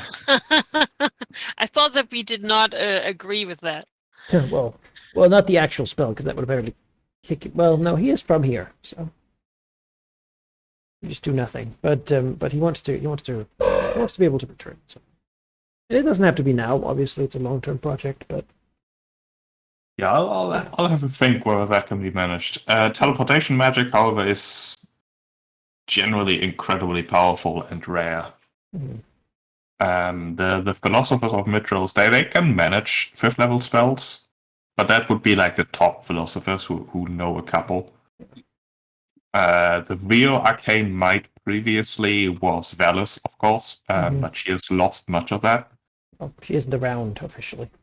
She is at Piper's Winery, I think. Yes, and I'm gonna go there and check it out. But I wanted to get this. Yeah. I wanted to get this begun, Yeah. and also to not seem super suspicious to run off this inane thing immediately. Yeah, I want wine too. Tax evasion, oh no! Python wouldn't pay taxes, though. Let's be honest. No, he definitely would not. But yeah. But after that is done, he would indeed go to. Is that the one? By the way, when he glances at the papers, the guard left. Yes. Right. Well, time to go there then. That's perfect. I'm so pleased. Well, he's worried. Well, the old gods might be a great target for newcomers. I don't think the old gods would know where to find Python, since they're not actually divine anymore. They're just dragons. But yeah, we'll go visit. Right. You know what? Let's go back to the Mitros map, shall we? I cannot hide the boats. It is impossible. Okay. What? Why? Oh, because I had them selected. All right. No. All right. Well, it doesn't. Player visible. All right. Put your tokens into Metros. There might actually be old tokens of yours still here. Yes. Have we had a rest?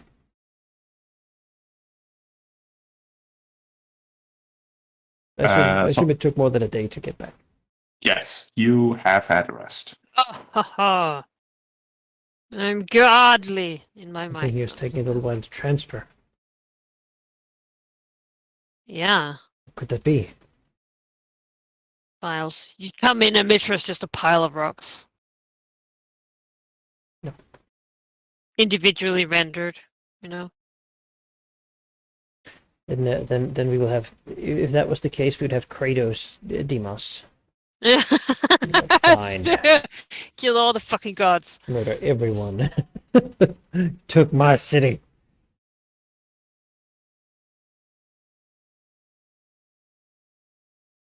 Hey, I will protect Mitras too. She doesn't have a home anymore, but darn it, if he's gonna let anyone steal Demas' home, It's not a perfect city. Oh, damn it. No, If it isn't, it if it definitely isn't is the one not. they have got. It can grow, it can learn, but not if it's destroyed. Some people would say that the city is its people, and that's true, but Demos is not at the point where he has to make that speech to justify taking the people away from it. Yeah. So let's be honest, it's always a justification. No one ever says that to begin with. So No, that when no, you've lost it's and you have to to escape, leave. to sort of be like, well, I still kind of won. Yeah, I mean, the speech is ready and written.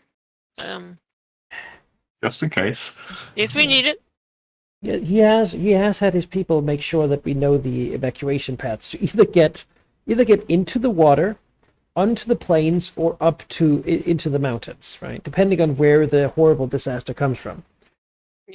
But beyond that, we just keep expanding the guard. I mean, sort of praise faith in Mitros, the god of light and justice. She is on our side and will be with us when the time comes. And, in her name, we shall fight to defend this city with our lives if necessary.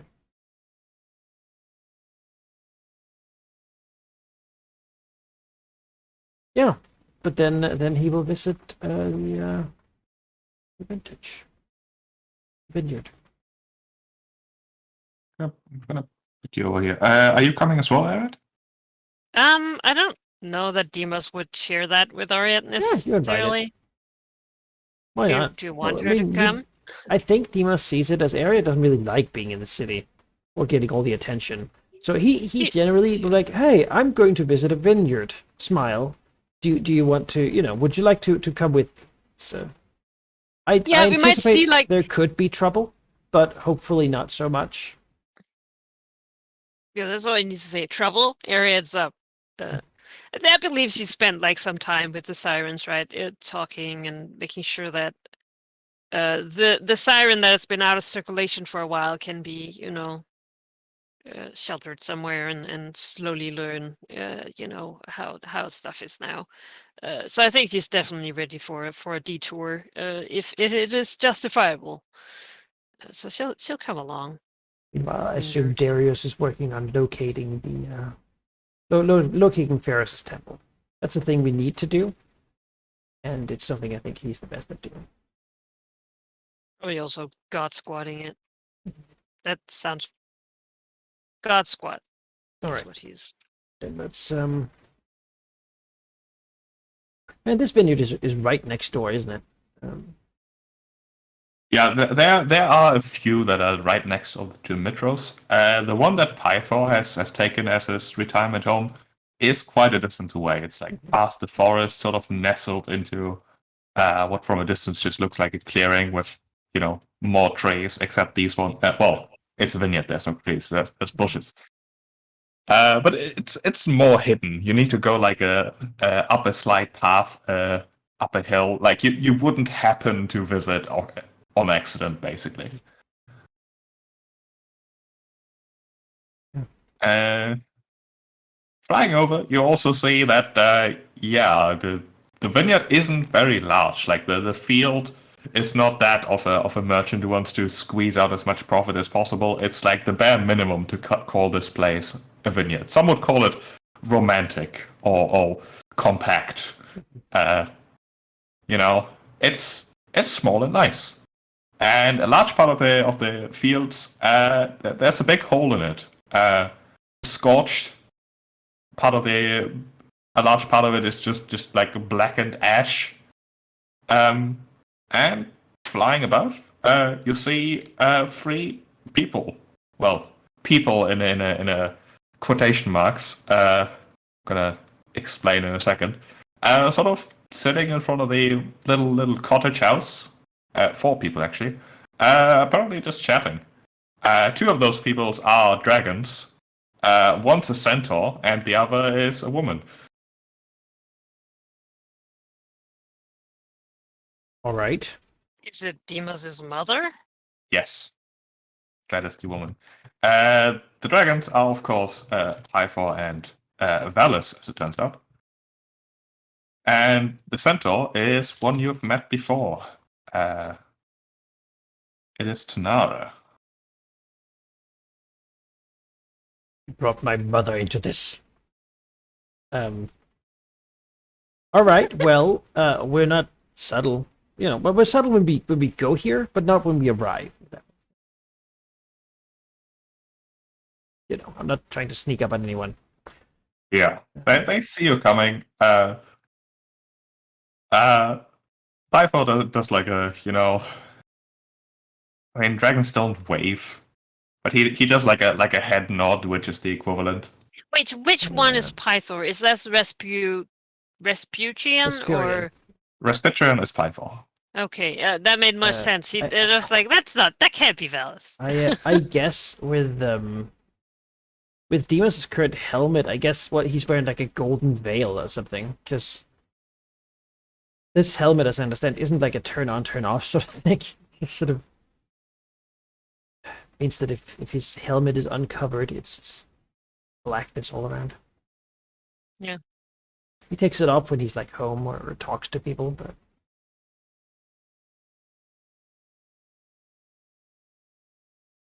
yeah. The 4 of them are basically currently on the equivalent of what looks like a picnic. Got like the table in the center with large like barrels of wine next to them, some glasses on the table. There's like a cheese platter. It looks very ordinary if it weren't for the very not ordinary participants. She'll land. Must step off, walk towards them. I understand there was a tax dispute. Yeah. We were exactly the same place. Shit.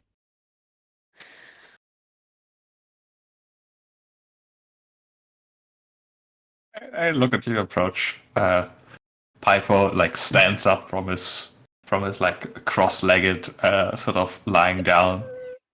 So he says, "My son and my daughter coming to visit me in my completely hidden, undiscovered, known by no one exile that they weren't supposed to know about, and now have told quite a few people, it turns out." He frowns a bit. "I'm no less happy about your parents. Of course, how couldn't I be?" Just glances at the big burning hole. Glances to Tanara. Tanara, you know, she doesn't break eye contact, but it's clear that, you know, that yeah, probably her fault. Goes the tribes hate wine. She does like a nod in greeting and says, "I was given a document that detailed where my former most hated opponent on this entire land has disappeared to, and also that the former god that fought my people has now turned into a dragon, and you couldn't have expected me not to show up here and see if this is actually the truth. Much of what is said in this document is so fantastical that it can't possibly be true, but so far I found no lies in it." Given that it's this is what there is. This shenanigans happens. It blew up my family's vineyard. By extension. I mean, not the vineyard, just some of it. Well, not the house, but like the yard. well, she's presumably like a druid and can fix it. But and you found what you found was to your satisfaction. He sighs slightly. "I don't know. I don't even know what satisfaction means anymore. I thought I once knew what I wanted, but a lot of things have happened in recent times. I may have gotten things escalated a bit when I." She sort of gestures to Pythor Dragon. We've since then put our differences aside, as both of our situations have changed significantly. Yes.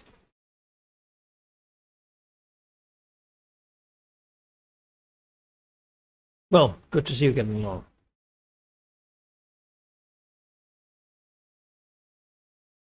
Pythor nods. Yes. I mean, I've always respected the cultures of the Centaur, and I think good Tanara here has finally recognized as much, even though I tried to tell her over the past few centuries at this point. Are you that old? You don't seem that old. Sort of You must glance look at towards Tanara. Pythor. Dad, because he must knows what telling someone that he respects their culture is all about with him. And he's like, yes, you've been very open-minded. Yes, thank you. I obviously have made Anything- mistakes, and With everything, you know. Well, I mean, It Lewis's works. mother's here too, right? So yeah, just hanging out. she and Valos are basically a bit on the sidelines, just scowling. They're not happy about this circumstance here.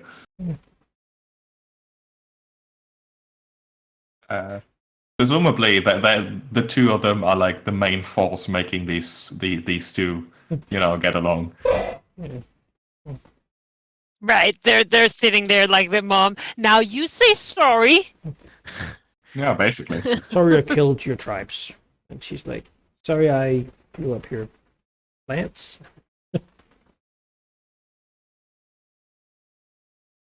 Well, I understand that Python never actually attacked the centaurs, more like defended the city of... For nods, yes. I mean, Astoria was a bastion, not an outpost. Tanara frowns deeply as she says, "Astoria was the wall keeping us from the fertile lands that were ours for centuries before you even appeared. Typho keeps nodding, apparently having completely ignored what she just said, as he says. And it was necessary to keep the peace, of course. Tanara's frown deepens. The frown of both Valis and of Ophelia deepens. He must Ophelia nod. aggressively offers cheese to the two. He must nods, as if someone made a really salient point. As well, seems that the situation is indeed handled, as my guards told me. Though they were vague on the details, should have glanced to Valis. Yeah. Ophelia nods and says, "Yes, I somehow had to juggle making sure that everything was, in fact, okay, as well as still trying to keep the secrecy of this place. I wasn't even supposed to know about it. Nobody was supposed to know about it. Of course, it was good that we know about it." Yeah, well, we all family. And really, Dima's used to be like, oh yeah, no, we can't let the people. But this point, he's like, also, we killed Scylla. He doesn't know if they're aware who that is. But he's waiting for the reaction. We found the lost city of the sirens, and we killed Scylla. Vanis's eyes, Vanis's expression does sort of freeze at the mention, as Pythor sort of goes, yes, nobody was supposed to know about this place, it is true, because we were supposed to be in self-imposed exile, relaxing and living our lives without messing the affairs of mortals. Right, Valus, right, Persephone, I was gonna say, Ariad and Argon is like, they're not standing next to Dima. She's standing a little behind, and I feel like they're just sometimes every now and then they just share a look, and they're like, oh shit. Yeah. Like this is almost a play, Standing like, oh. He sort of fades out as he notices Valis' expression. As Valis says, Scylla. Now that is a name I've not heard in a while. It was a creature I'm used to be aware of. I investigated any potential threats to Midrose, of course. The name came up. The details, however, on it are sparse. It was one of the monsters that came from... Oh, now I'm blanking. Sheep's blanking. Typhon. Typhon, yes. Product of Typhon, as quite a few things were. Yes. Yes. And you found the city. Yes, it was sort of broken. They had destroyed it. In there were nascent gods, not quite finished. Unfinished gods. They Period. escaped. They escaped once we destroyed Scylla, because inside of Scylla was another god who created the others, an outsider creature who came to Thylea, invaded a long time ago, and fought the Titans before the Dragonlords even arrived. Being called Pharos. He's now our enemy, and you'll have to vanquish him. Name does not seem familiar. This is news to me. Yes, he was made to be forgotten, much in the same way as Ariad. I see. Have you noticed anything with the sky? He just glances up. She looks up. No, not that I can remember. He sort of does something with his hands, like he's trying to grab something invisibly. Is time doing all right here? Time. Sort of flowing in a straight line. Acted confident in front of the soldiers, but it was somewhat disconcerting. She sort of looks down, tilts her head a bit. Have you, by chance, met a lion-headed chimera-like creature. A sphinx, they call themselves. It's not just a while ago, though, before we fought the Titans. A while ago. Well, it said that we met it. The demon sort of makes like a frown. This, I suppose it said we met it, but had already been there before we had been there. I suppose Yes, that means that we're going to meet it again in some point. Which phrasing sure sounds like you did, in Which- fact, meet one of the sphinxes. which means that I suppose I cannot die until I meet it again. Otherwise, it would have been wrong in the past of the future.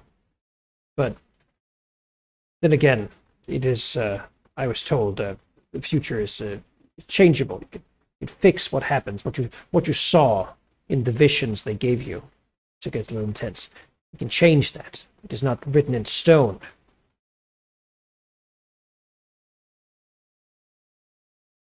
But yes, I have met a sphinx. Yes. That is like that's not like a contemplating rumble. She does a nudge towards the cheese platter and says, "I think you should calm yourself a bit. You seem confused." Yes, the sphinx And was worried. rather confusing. John was a strange creature. I remember having dealt with one of those creatures before. They are creatures of time. They are. I do not know if they are servants of a god or servants of the thing itself, but they seem having an interest in.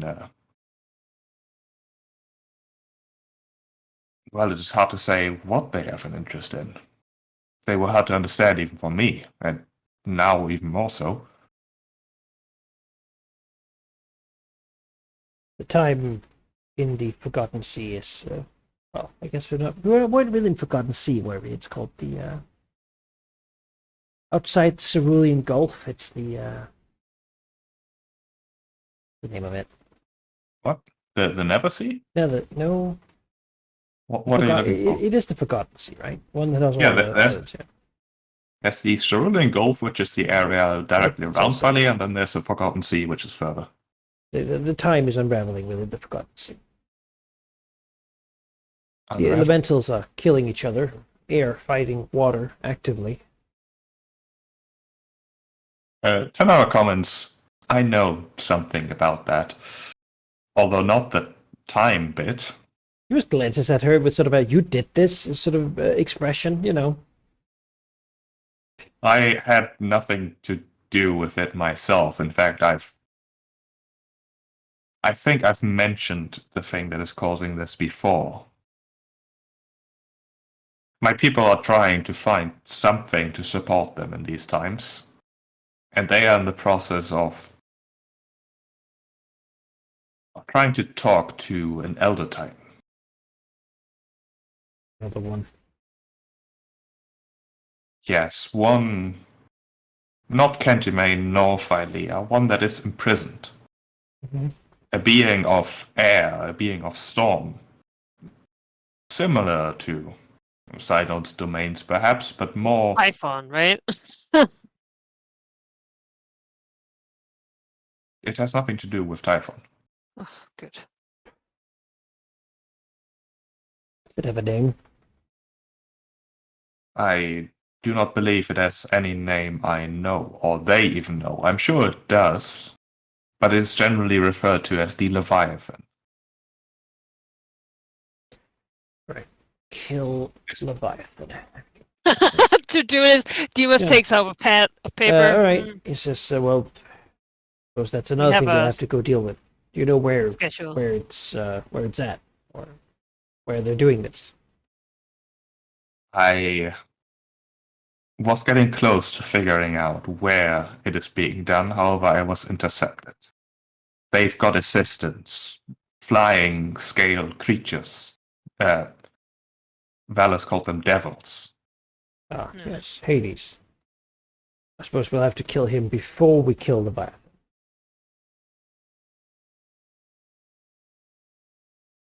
Contingency murder list.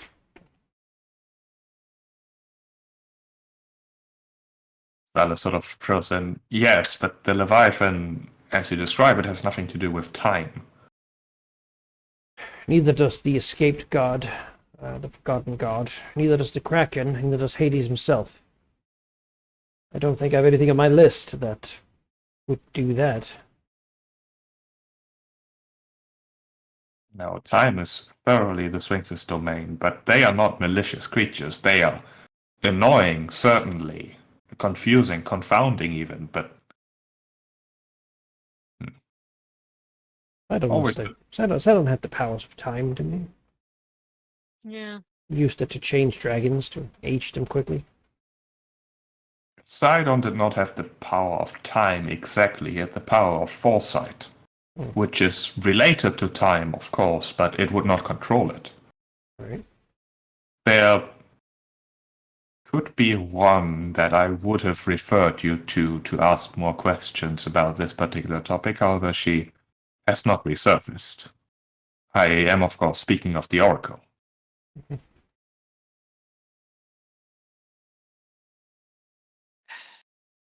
Diaz looks over to Ariad. The tired look. Says, "Yes, the Oracle. I believe Darius swore to kill her. So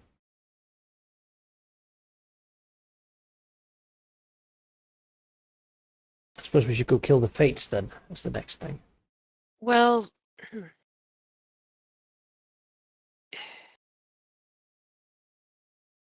didn't we? She was captured by Sidon, right?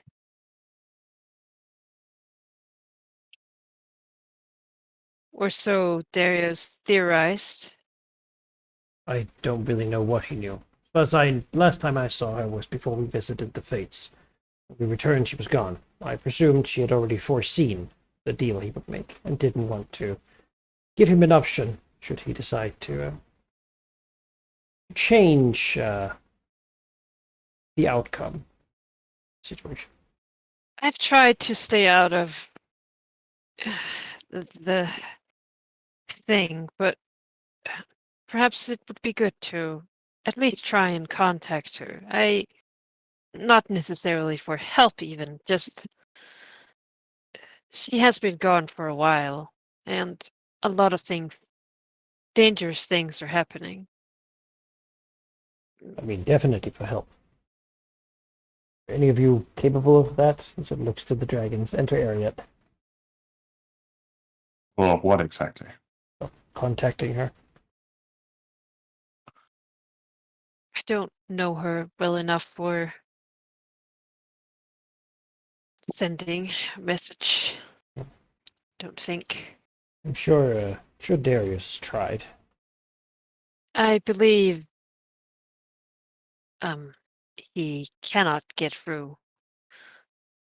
I don't know if there is an auto blocked status of, but if anyone has had time to figure that out, it would be an oracle. No, I'm sure they get bothered a lot by people trying to ask them all the time.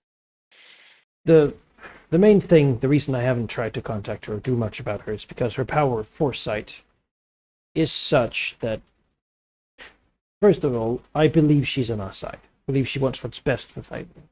Beyond that, I believe she's foreseen much of what could happen and therefore will spend her time taking whatever steps she can to help us in the best possible way.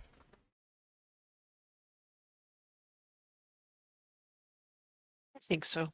So maybe she would have foreseen that we would have these questions, and either she would have foreseen that we would find a way to solve them ourselves, or likely that we wouldn't, in which case she might have reached out to us or done something to make this knowledge available to us. Such as just foresee that I sort of moves his foot down to the ground and like kicks over a rock, see if there's a letter under it. Guess not. Well, I suppose you can't be that precise. No. Just overlay, let's on a bit of a grumble. Clearly wanting to speak before getting interrupted by Respectrum's basically like claw clamping her snout shut. Gently, of course, not violently, as he says, Now, my sister does certainly have strong opinions about the Oracle that she does not need to voice in polite company, but I absolutely agree. As far as I've known her, she has always been on the side of the models, as have all of us, even with our methods, and our methods were very different. I mean, even our methods were different. He sort of looks at Valis. I mean, could you imagine if she had been on the opposite side? I mean, she would have told us to go kill the Titans, only to... I mean... You know, that she can't be on the Titans' side. Because we killed the Titans, and that all worked out great.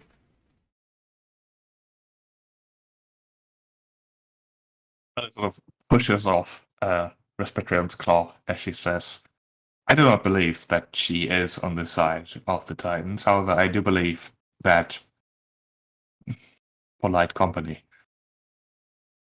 Miss That she frowns. is, for someone who sees the future, incredibly short-sighted, arrogant, and has a skewed opinion about how one should treat mortals. He's a good soul, I'm undoubtedly certain of that. However, she sees people like you would see a cute puppy. Something to be worth protecting and petting, but not necessarily something to be respected. What exactly is immortal to her? Am I immortal? Perhaps nowadays you are more and more escaping that definition. I use it as a catch-all phrase to refer to those of fleeting lifespan. Wasn't a half dragon, technically. Half dragon god.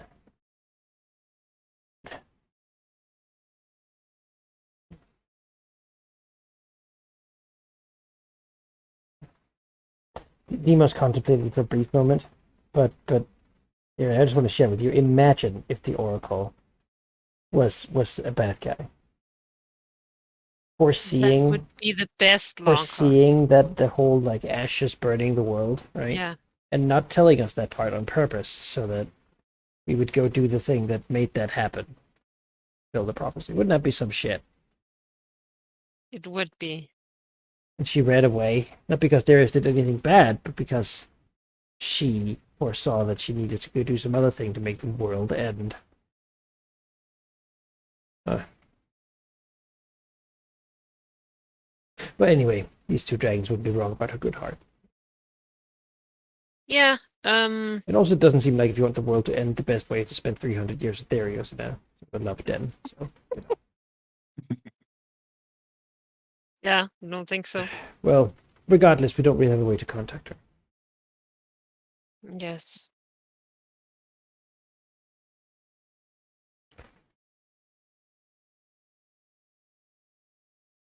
None of you might happen to know how to attract the attention of the Kraken, would you? Valis frowns a bit at that and says, No. The issue with that creature is its intelligence. It will not be baited easily unless it is something that it can absolutely not resist. And whatever that might be, I could not possibly pretend to know. Yeah. Right. I'll find it someday. Owes me a statue. The Fates, any opinion on them? I sort of, a bit of a grudge from back when. I go break their faces in. I've waited this long because I figure they foresee my intention and probably have tried to figure out a way to make me change my mind.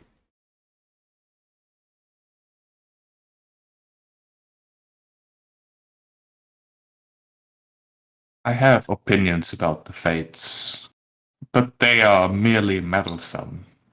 Malicious, certainly. Dangerous, if cornered, most likely. But overall, their impact is low. They enjoy the power they have, but they enjoy it in tiny portions, making deals that they do uphold to the letter, even if those deals are rarely in the favor of those who make them. Were they not the ones who spoke of the prophecy of the heroes too?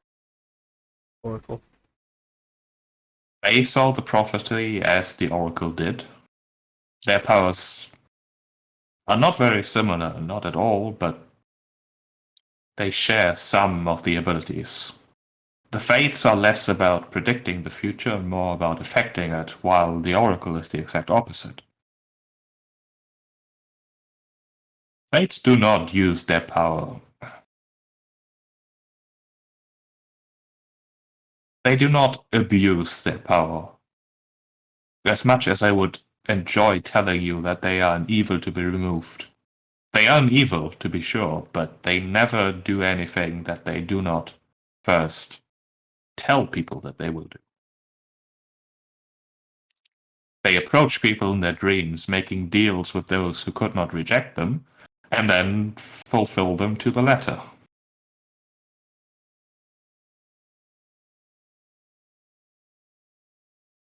Isn't that the same as people being made into slaves because they have no alternative to swearing an oath? Yes, but the problem is that the people do have a choice. The deals are made for things like wealth or fleeting power, for trivial things that anyone can live without. Sometimes they offer something truly fantastical, but it is truly fantastical. It's not something that anyone requires, it is simply something that they desire.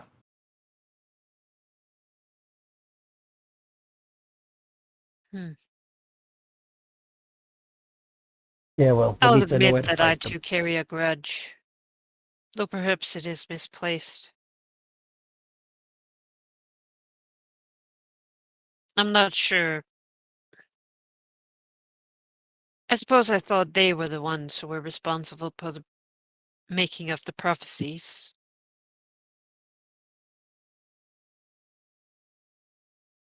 No, it is not unlikely that they have done similar things, twisting the fates into their favor, certainly, and then spreading the prophecy of the exact fate they made in order to gain some benefit, but this is far too large for their power. As Petron speaks up as he says, "Son, if you think that those drones are evil, then you should do something about them." Well, as we try to say, what would Kira do?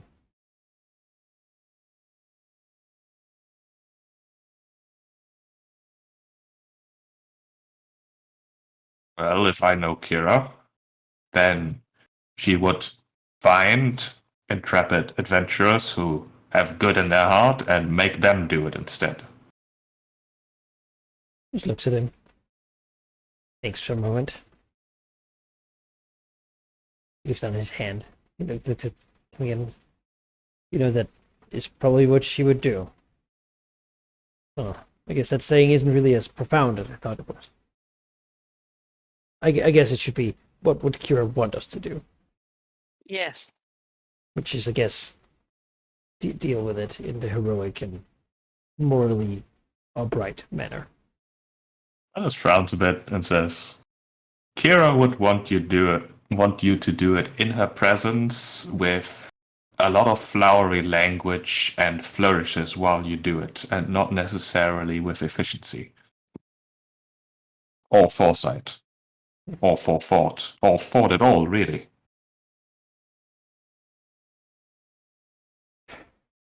Oh, I suppose these days I do follow the words, not of the goddess of music, but the sun. Now the question What was Mitra's like? She does not speak to me as with words, but I feel when I speak to her, I feel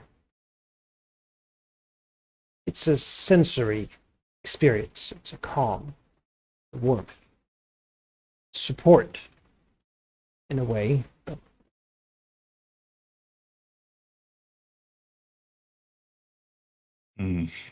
She is calmed then. I suppose that is good. I cannot tell you what Mitros was like, but I can tell you what Belmitra was like, if that is what you're asking. you know, Belmitra was a force of nature. She was not a leader, not in the sense that she rallied people and made them follow her, but rather she did things with such confidence that you could not resist following her. You knew with utmost confidence that whatever she did because it was the right thing. And how could you not help her doing the right thing? Dragonlords back then, when we were in our infancy, we were, well, it was just us. We were one family. We expanded quickly after that, and not because we went out recruiting, but because really we simply followed what Belmitra wanted to do, and not in the sense that we were dragged along, but rather because we could not resist her desire to do the right thing. She would not call a vote or ask for our opinions when it was time to decide what the Dragonlords would next tackle. She simply declared that there was an injustice somewhere, and that she would go and solve it. And then it was decided that we would follow.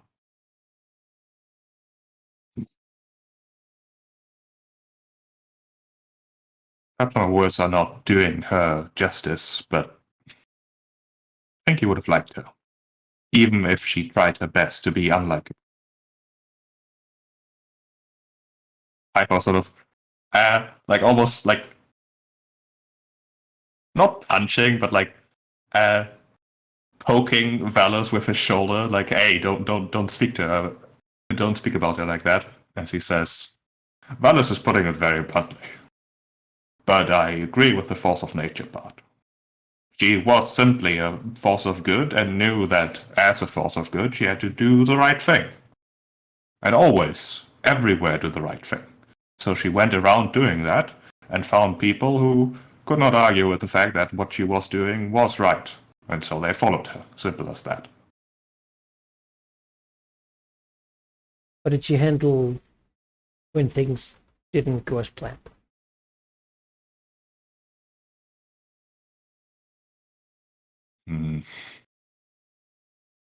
Usually, she simply tried to do more then. When it was dangerous, she told us to not follow her because it was dangerous, and then obviously we followed her even more. But even if she hadn't received support, she would have just tried harder.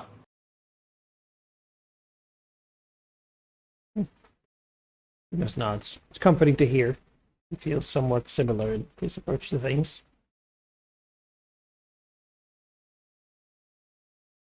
Well, I There were also suppose often times where what she wanted to do were not exactly in line with the laws of the land or the established order, in which case she decided to simply reject the existing structures and do her own thing. And we all thought that was the right thing to do. For that what is currently might not be the thing that should be. nods. Yeah. It's somehow still relevant. Or as much today as it was then.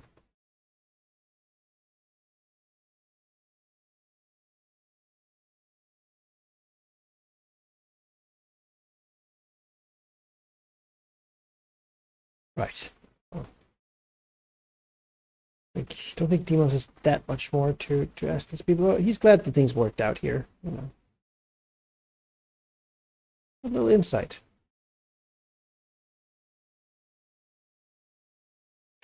He just looked at me and said, "Valis, I came to talk to you, but you know what? It might be dangerous, so I'll handle it."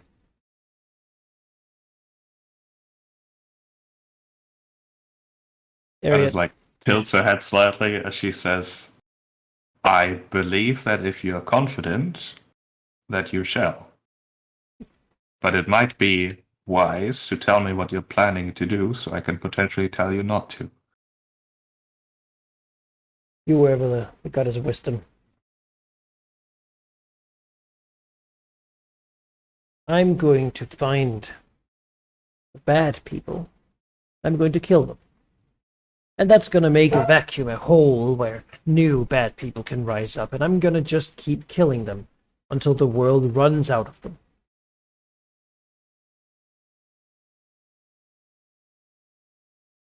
I was going to ask you to help me make a way for the city of Mitros to call me back when they were in great need from whatever place I am currently in, working to get rid of more people the world is better without. But maybe you would have some insight on that. The city. When I spoke to the Sphinx last, it showed me a vision of a possible future, of Mitros long in ruin, with no one remembering its name.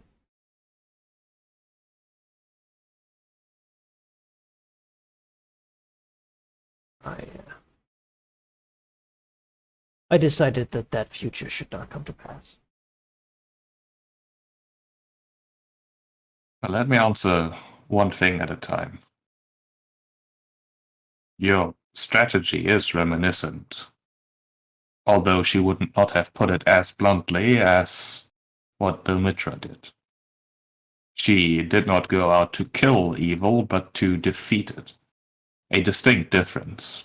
Sometimes that even did not involve violence at all. Sometimes it was enough to simply dethrone evil, make it powerless. It is an option that you should keep in the back of your head, even if it might not ever be relevant, and violence may be exactly what's required. The second thing,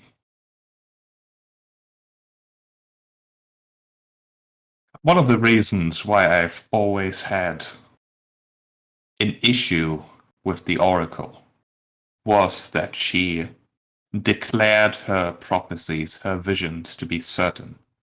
And while she was never incorrect, that does not mean that what she says has to come to pass.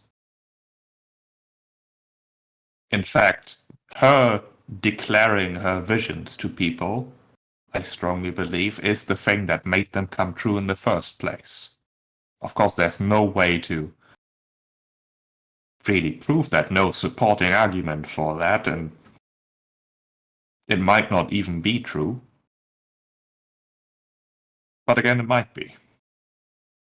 I don't see how we are living in a time where everything we do is already predetermined, where every outcome is already predetermined. I've not had the opportunity to interrogate one of the Sphinxes, but they are nowhere as certain as they would like you to believe. For if they were certain about the flow of time, they would not exist. Their purpose, as far as I understand it, is to make sure that everything works correctly.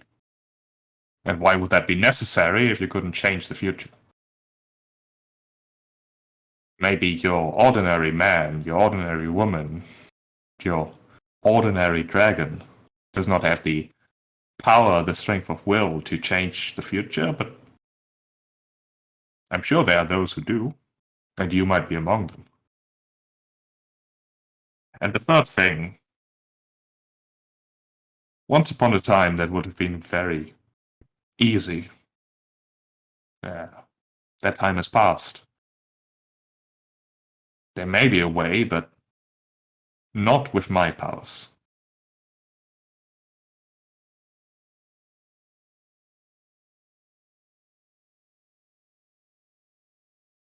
I asked the Academy to look into it. They might be able to think of something. They have some smart members, but most of them, they concern themselves with very basic questions. And by basic, I don't mean easy. I mean questions about the base, the foundation of everything, which is, I suppose, in their minds, the important first step to discover anything at all. In my mind, it is a bit. I don't want to sound arrogant, but it is not the realm of mortals to know those answers to those basic questions, nor is it any longer the realm of mine.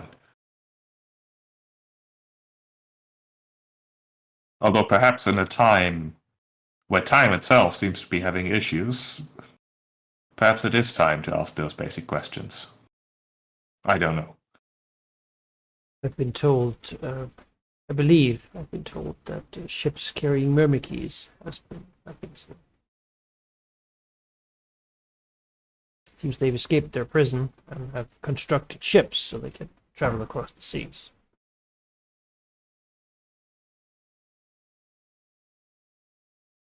That's an issue. Is it? I don't know. It might be. They are something I don't know enough about. But they were imprisoned for a reason, I assume. Have they shown any hostility? No, not to us. Not at all, in my experience, really. They were imprisoned by the Titans.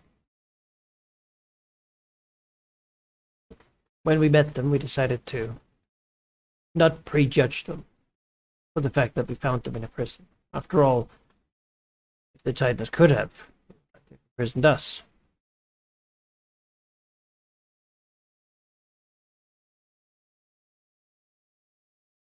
There's certainly a possibility that because the Titans decided that they were a danger, that still there might not be. Or they could be, but they don't have to be. Things are not necessarily predetermined. We can decide our fate, perhaps they can decide theirs. Yes. And perhaps they could be used against actual threats. Just Or frowns. perhaps I wouldn't put it so bluntly. perhaps recruited. If they too are part of Philea in a way, then certainly they too have an interest in seeing it safe.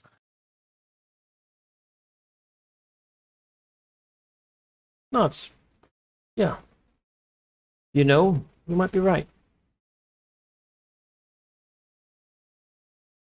I think that's the next stop.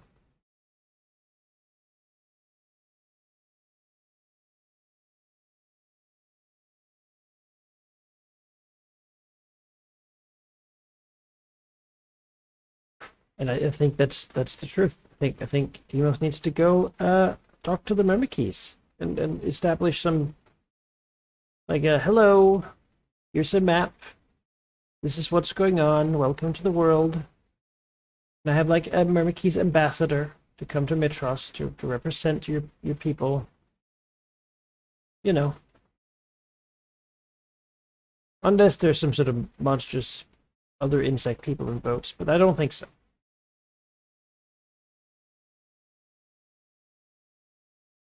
Yeah, I think it would be interesting. We've sort of been wanting to go visit them for a while, so it's really Yeah. no excuse now that they showed up at our doorstep.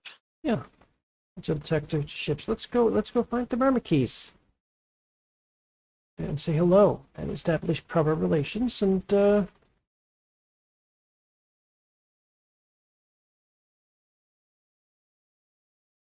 mean, as I understand it, it is a hive mind.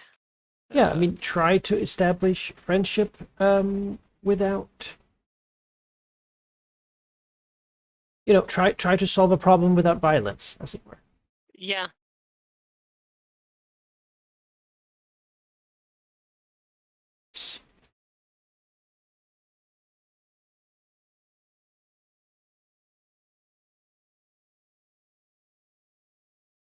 You the land people. Right.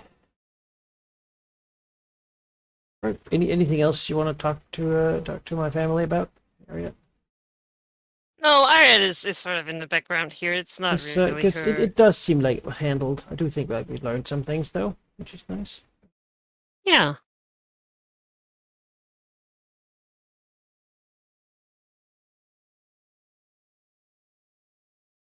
Also, I mean, the fact that Telnara is here and talking, I think that's a good sign too. I mean, not sure why Darius would have told in the book where Pythar lived. That seems. Said he told everything with no secrets. Yeah. Oh, okay. Everything. Oh, the Which means- unedited. Which means we need. I mean, honestly, maybe we should give that one to Myrmikes too. I don't know. Maybe he's super smart and can figure out a way to solve it. You know, or at least know that we're good guys. Because Myrmikes learns really quick, right? He learns by seeing people do things. So if he sees us being good people, Myrmikes will know Well, how to be he'll good people. first have to learn the concept of good and evil. Remember, he can't do anything to other, like, it is one thing. Yeah. So, Maybe Myrmikes needs to the go concept to of having philosopher done school. something to you, you know? We'll take Myrmikes to philosopher school. Oh, God. Yes.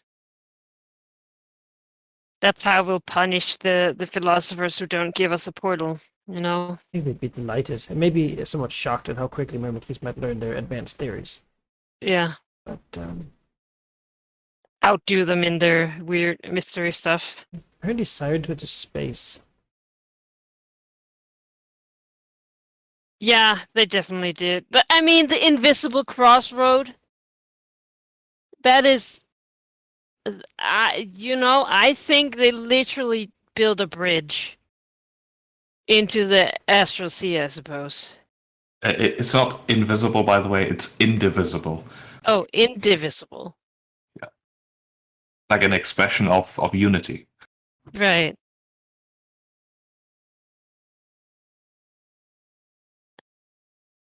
Like a unification of the two.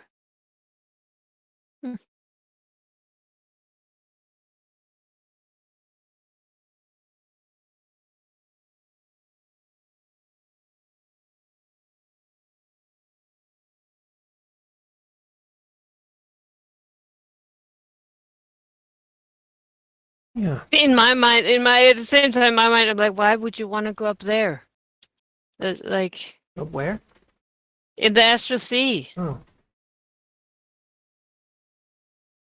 Maybe it's really cool there. Yeah, I guess. Maybe you could learn a lot about the world and what this place is. You know, maybe looking at the snow globe from outside would make you have different thoughts, feelings about it. But do you look from it at the outside? Isn't it just a different pocket? Yeah, I don't know. That's the thing. True. True enough. Yeah, that certainly is interesting. I feel like the name definitely has some kind of meaning. Kind of funny how it's pretty close to Ariad's name. You know.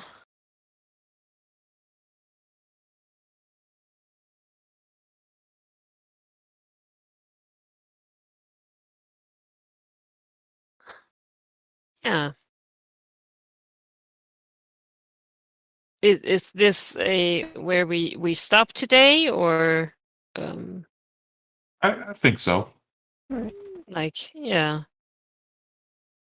So like Darius should be here for when we meet the Myrmikes, certainly. Yeah. Then we gotta go fight Eros. We gotta. So many things to fight, right? Yeah. I mean, we like fighting. It'd be a lot simpler if they just all lined up, but yeah. Did Tanara does she know the entire prophecy with the fire? She knows of a version of the prophecy that is eerily similar to yours. spoken about by some of the Centaur sages. It just Right, focuses but really that's on the not last part. more detailed. It's just something vein of fire. It's like our prophecy was like, we will rise up to stop the Titans from destroying the world and kill them, and then there will be peace, also made of fire. Well, theirs was like, some mad people will kill the Titans and then they will burn the whole world. That's certainly how it's being interpreted by the Centaurs, in a sense.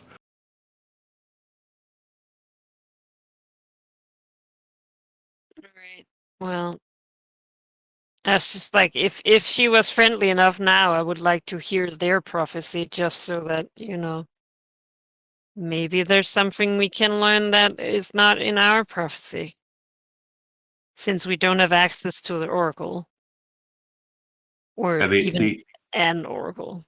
The issue here is that Tanara couldn't recount the precise prophecy the Centaurs have. She's just aware that there is one, but she's one of the people who's like, prophecies, okay, sure, I'll do my own thing. Right, yeah. Superstitious is, Yeah, what a luxury to have, huh? Not care about prophecies. Sure. Yeah, but in the end, it was like, wait a minute, this might actually be very relevant to me. Yeah, oh god, I really should have studied for the test. But she's also now in a position where she can't just go and ask one of the Centaur sages because she is very much exiled. Yeah. Hey, she can be a Dragonlord.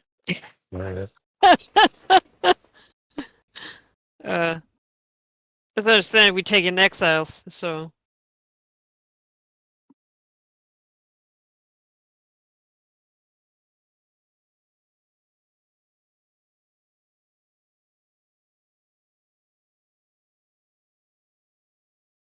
All right, but yeah, that's where we'll stop today. All right. I like the Mermaid Kings. I think they might have been a horrible mistake. No, to don't think so. I think giving into fear and keeping them in a bubble would be the safe option, not the heroic. Yeah. Option, Yeah, and that's the thing. It's still right to judge them. No, maybe there's a version of the story where instead of facing all the problems, you just join the Myrmidons in their bubble. It's a safe bubble. Get in there. Start by teaching them philosophy and then have them teach it to you once yes, Myrmidons. We will trade you your bubble for the rest of Thylea.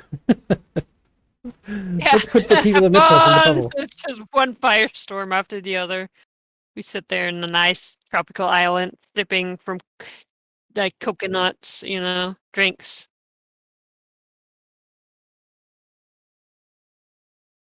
Yeah. All the people of Mitros on the island.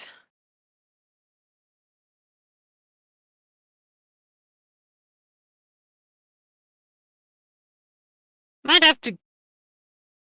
What was it? We needed the fates if we wanted to maybe find an easier way to Kira, it seemed like. It's another thing. Yeah. Kind of sad I don't have an excuse to kill them anymore, Fates? Yeah. Why don't we?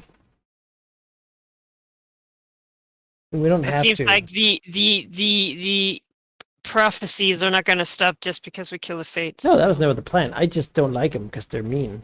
Oh, for me, that was the plan. I don't want prophecy to exist. They're mean, evil hags. I guess I would also be taking away old Darius's power then, but killing the fates is like gun control.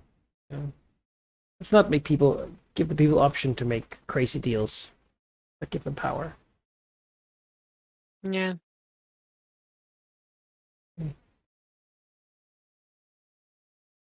I mean, it's basically what hell does too. It's it's like, oh, you're in a desperate situation. How about get reward now, pay later. What do you have to lose? everything.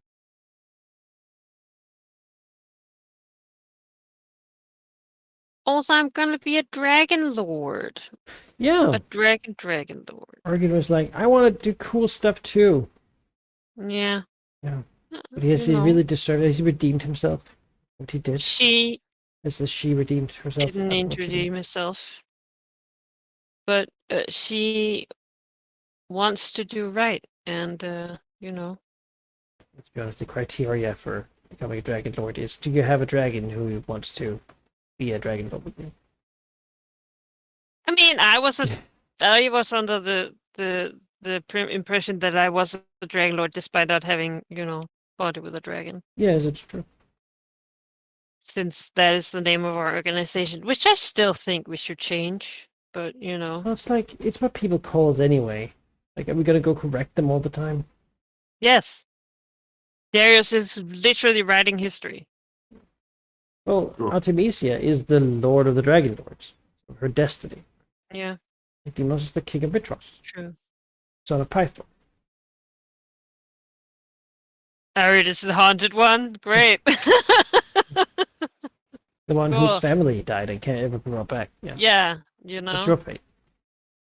tragic person is Who what got she to is. be, what is it, magic resistant? Yeah.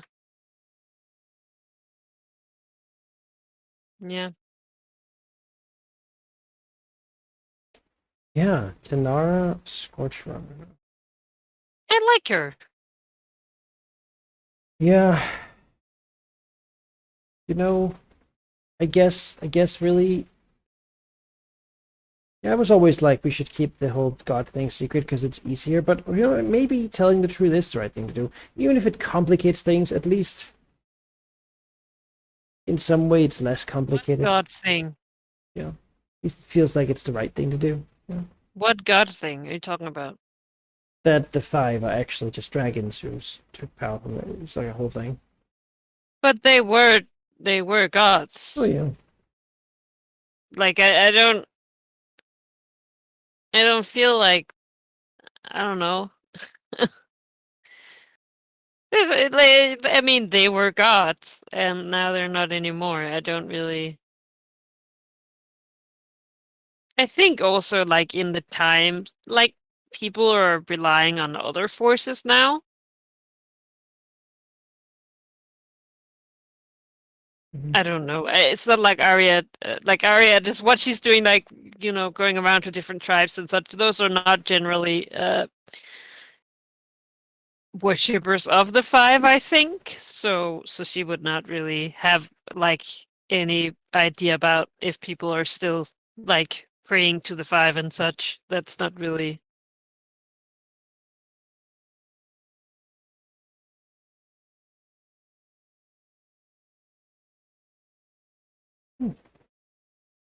Yeah.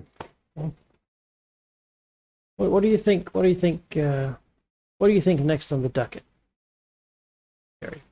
What's the go talk Well, to we're gonna Merkeys. Is Berserkers. it this god we unleashed? I sort of feel a little bit responsible for that one.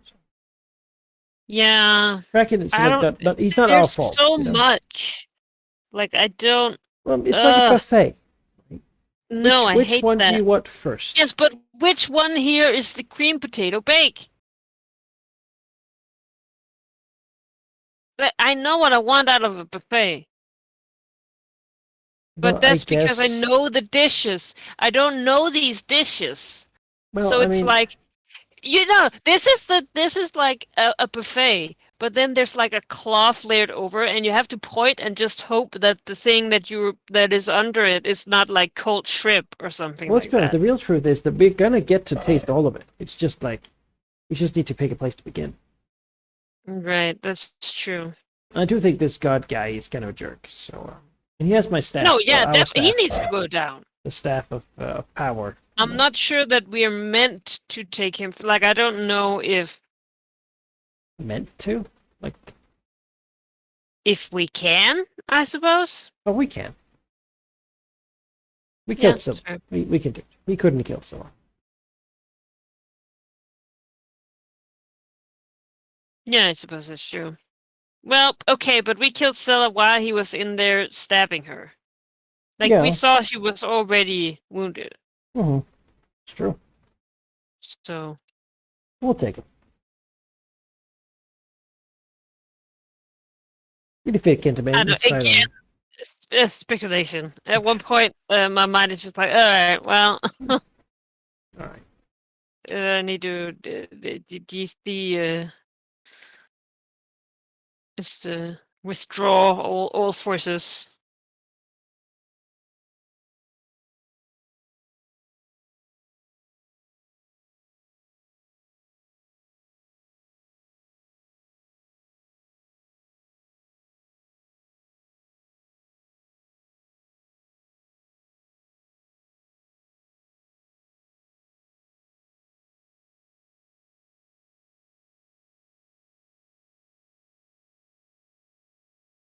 But there keep coming new, like, elder beings, and it's like, yo, couldn't like Thalia have mentioned these? You know, like I feel like in the creation legend and such, they could have, you know. But yeah, but what does that mean? Someone hit them? I mean, maybe they're buried. Who makes the prophecies? It's a good question, isn't it? Maybe Who decides that what's possible? maybe they were the original occupants of this plane or whatever, demi-plane. I don't fucking know. But like an Elder Titan that is not like it seemed like it might be older than Thalia. I mean, Elder Titans are Kintamane, Thalia, and now this thing. yeah. Leviathan. And we know that Kintamane was the guardian of Thalia while she slept, and she is this land, right? Yes. So now we defeated Kintamane, and that might have brought upon us Leviathan, who senses a chance to do whatever he wants to do. Now that Kintamane's out of the Right. picture for a while. Kill Kintamane, but he's down and out. He needs us to watch over Thalia, while he calms down and gets ready to get back on.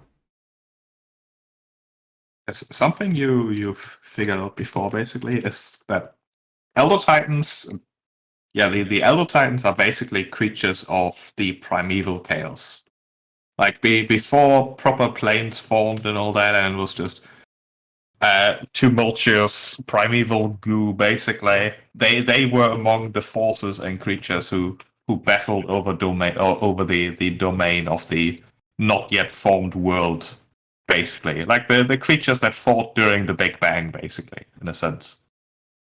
And somehow, Thalia and Kintamane managed to calm down to the point where they nestled in between the far newer, far younger, greater gods who eventually formed the worlds and such, or claimed the worlds and such, and had their own little island, basically, which was Thalia. Very, very romantic story where Kintamane is protecting Thalia despite being like a murderous, chaotic, primeval elder titan, basically. At least some of the stories go that way. Chances are that before that initial war of the elder beings and gods and something settled, there were plenty of elder titans. Most of them probably died. Most of them were probably killed, in fact, because they are just chaotic forces of destruction.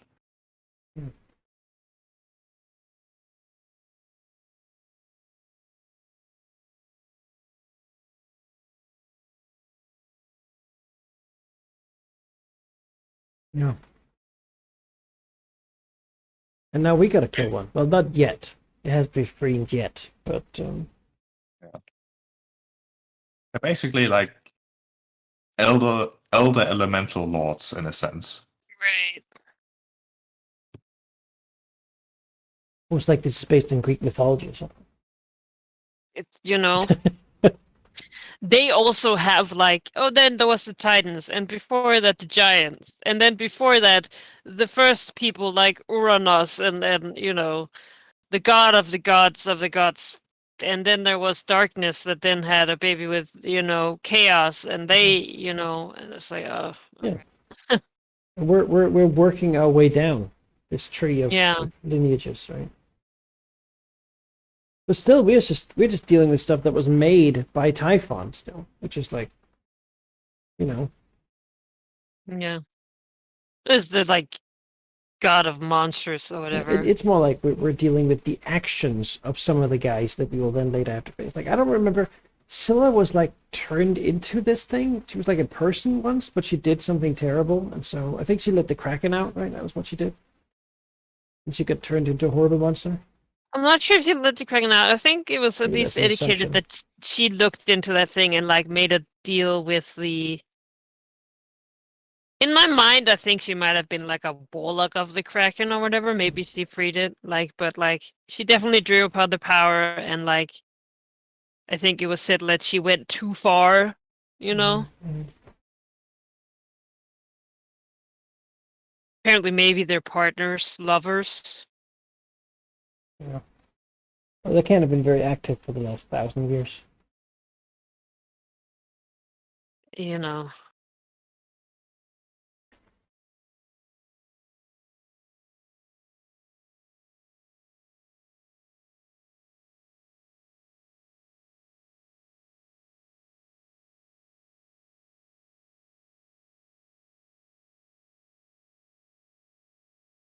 Yeah, it's a whole mess. Be interesting to slowly figure out.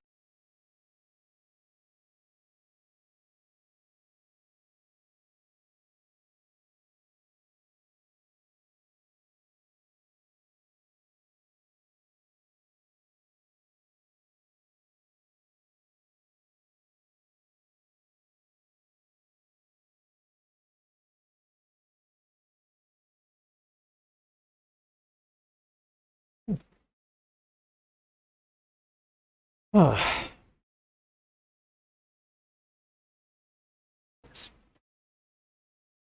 And maybe Artemisia will come back and be like, "Hey, there's a terrible, horrible monster we need your help to fight in the city over there. Hope you're doing nothing important." And if Haldimir has not been listening to these sessions, we can go, "Oh, hello there. Let us tell you about the list," as it were. I was gonna say, Yeah. that back that time when we had to deal with two titans, You're dealing with a queen? like What? What? just two, you know. Those were the days. We knew where they were. We didn't have to, scavenger hunt it, and when they died, they didn't spawn another god directly out of them, you know.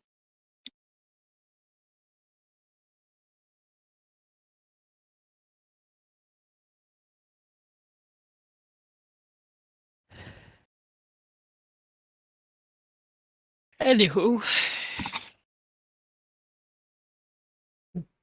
thank you for the session. Certainly, certainly enjoyed it. It was some good conversations that I've meant to have for a while. So, with Argan, and that was very nice. Yeah, I'm glad we decided to play it, even without Seraph. Yeah. Well, we'll see how next week goes. Like, I don't know when Haldimir will be ready. Like, probably next week. Mhm. And in which case, like, okay, now Artemisia is back. Maybe we do some Arisia stuff together. Maybe. That would be fun to see, to look at that. I was like, without Artemisia here, without anyone having any connection to Arisia, like, I don't think it'll be as interesting. But now maybe. But maybe you already have so much on your plate that Hey, putting that on top. I'm basically working on the assumption that right now we're not incredibly time pressured. Nothing is on fire right now, which sort of means that we have time to pick which direction to go without sort of having to completely decide that it's the absolute optimal one. We can pick the one that we want to go to. Do that. But of course, if there's a time pressure for some of them, then we'll have to do those first, which probably would be Arisia. Because we need to get Arisia done, and we need to get the guy Angel done, so that we can have the 3 items, and then we need to become level 20 and have I God can't Spark. even. I don't know the fucking like which ones to go for first. Also, don't want the centaurs to succeed in summoning this bison. That seems like a bad thing. We can't stop them. There's a lot of No. them, and going there and butchering all of them would not fix the No, problem. we would have to like parlay. Yeah. But I don't think they'll listen. No, they won't. Also, Or they especially now, will, we literally are trying to become gods. or they will so... say, well, you have to disarm yourselves then and go into exile, which would leave the world doomed by all the others. So the best thing we can do about that is to solve the other problems and hope that they, as Belmitros did, say, well, hope that they see that we're doing good. And some of them will. A lot of them will. But if there's crazy fanatics still, then we can't really stop them. But immediately, at least. They be everywhere. Yeah. And so I think. I mean, we would have done it this session if Seraph had been here, right? I think we'd go find the angel guy and try to deal with him. You want to speak with Mermakis? I like Mermakis, and I want an ambassador in Mitros. That'd be cool. I don't know I how would they. like that. Yeah. And then yeah, we deal with that guy. Kraken is sort of on the list, but I don't really know how to find him, and he's not like, I don't think he's immediately gonna do a thing. I want to fight him and I want to defeat him, but I think if he is so smart and so all-knowing, like, yeah, sure, there's a power vacuum now. Why not strike when we've tried to defeat Theros, right? I think Theros might be strong, but he's a coward and not necessarily... I feel like hubris is his, like, big thing, right? I think the Kraken is a sneaky fucking bastard that is counting all the cards and, playing. It has eternity. The angel guy does not. The 2 top people are Theros and it's Hades, right? I don't feel like we'll like going and punching Hades. I just don't. Why not? It seems like a fun thing. Like fight a bunch of devils and battle in his cool fortress. I feel like he'll just spawn back. Yeah, maybe, but we've defeated him. Then. And also, I'm not really that... Well, okay, yeah, he keeps meddling everything, but it's just...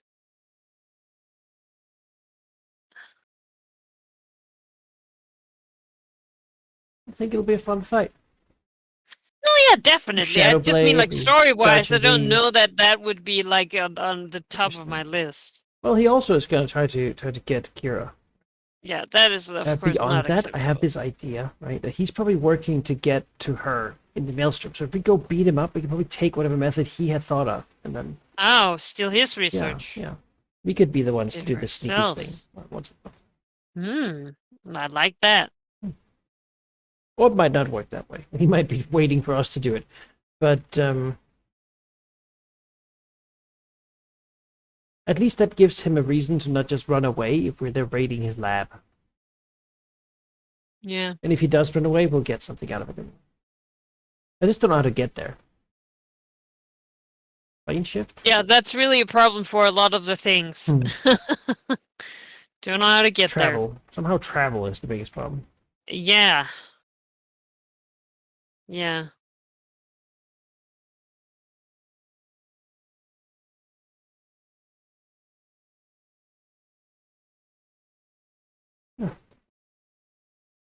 Yeah, well, with that reminiscing, I think this is going to be the end for today's stream. Thank you for watching. We'll be back with more, I think, already next week. is that the official response? We're Yeah. trying to do a weekly. That's the plan, yeah. All right, we're trying to go weekly. So yeah, expect to see a lot more of these. All right, and with that, good night.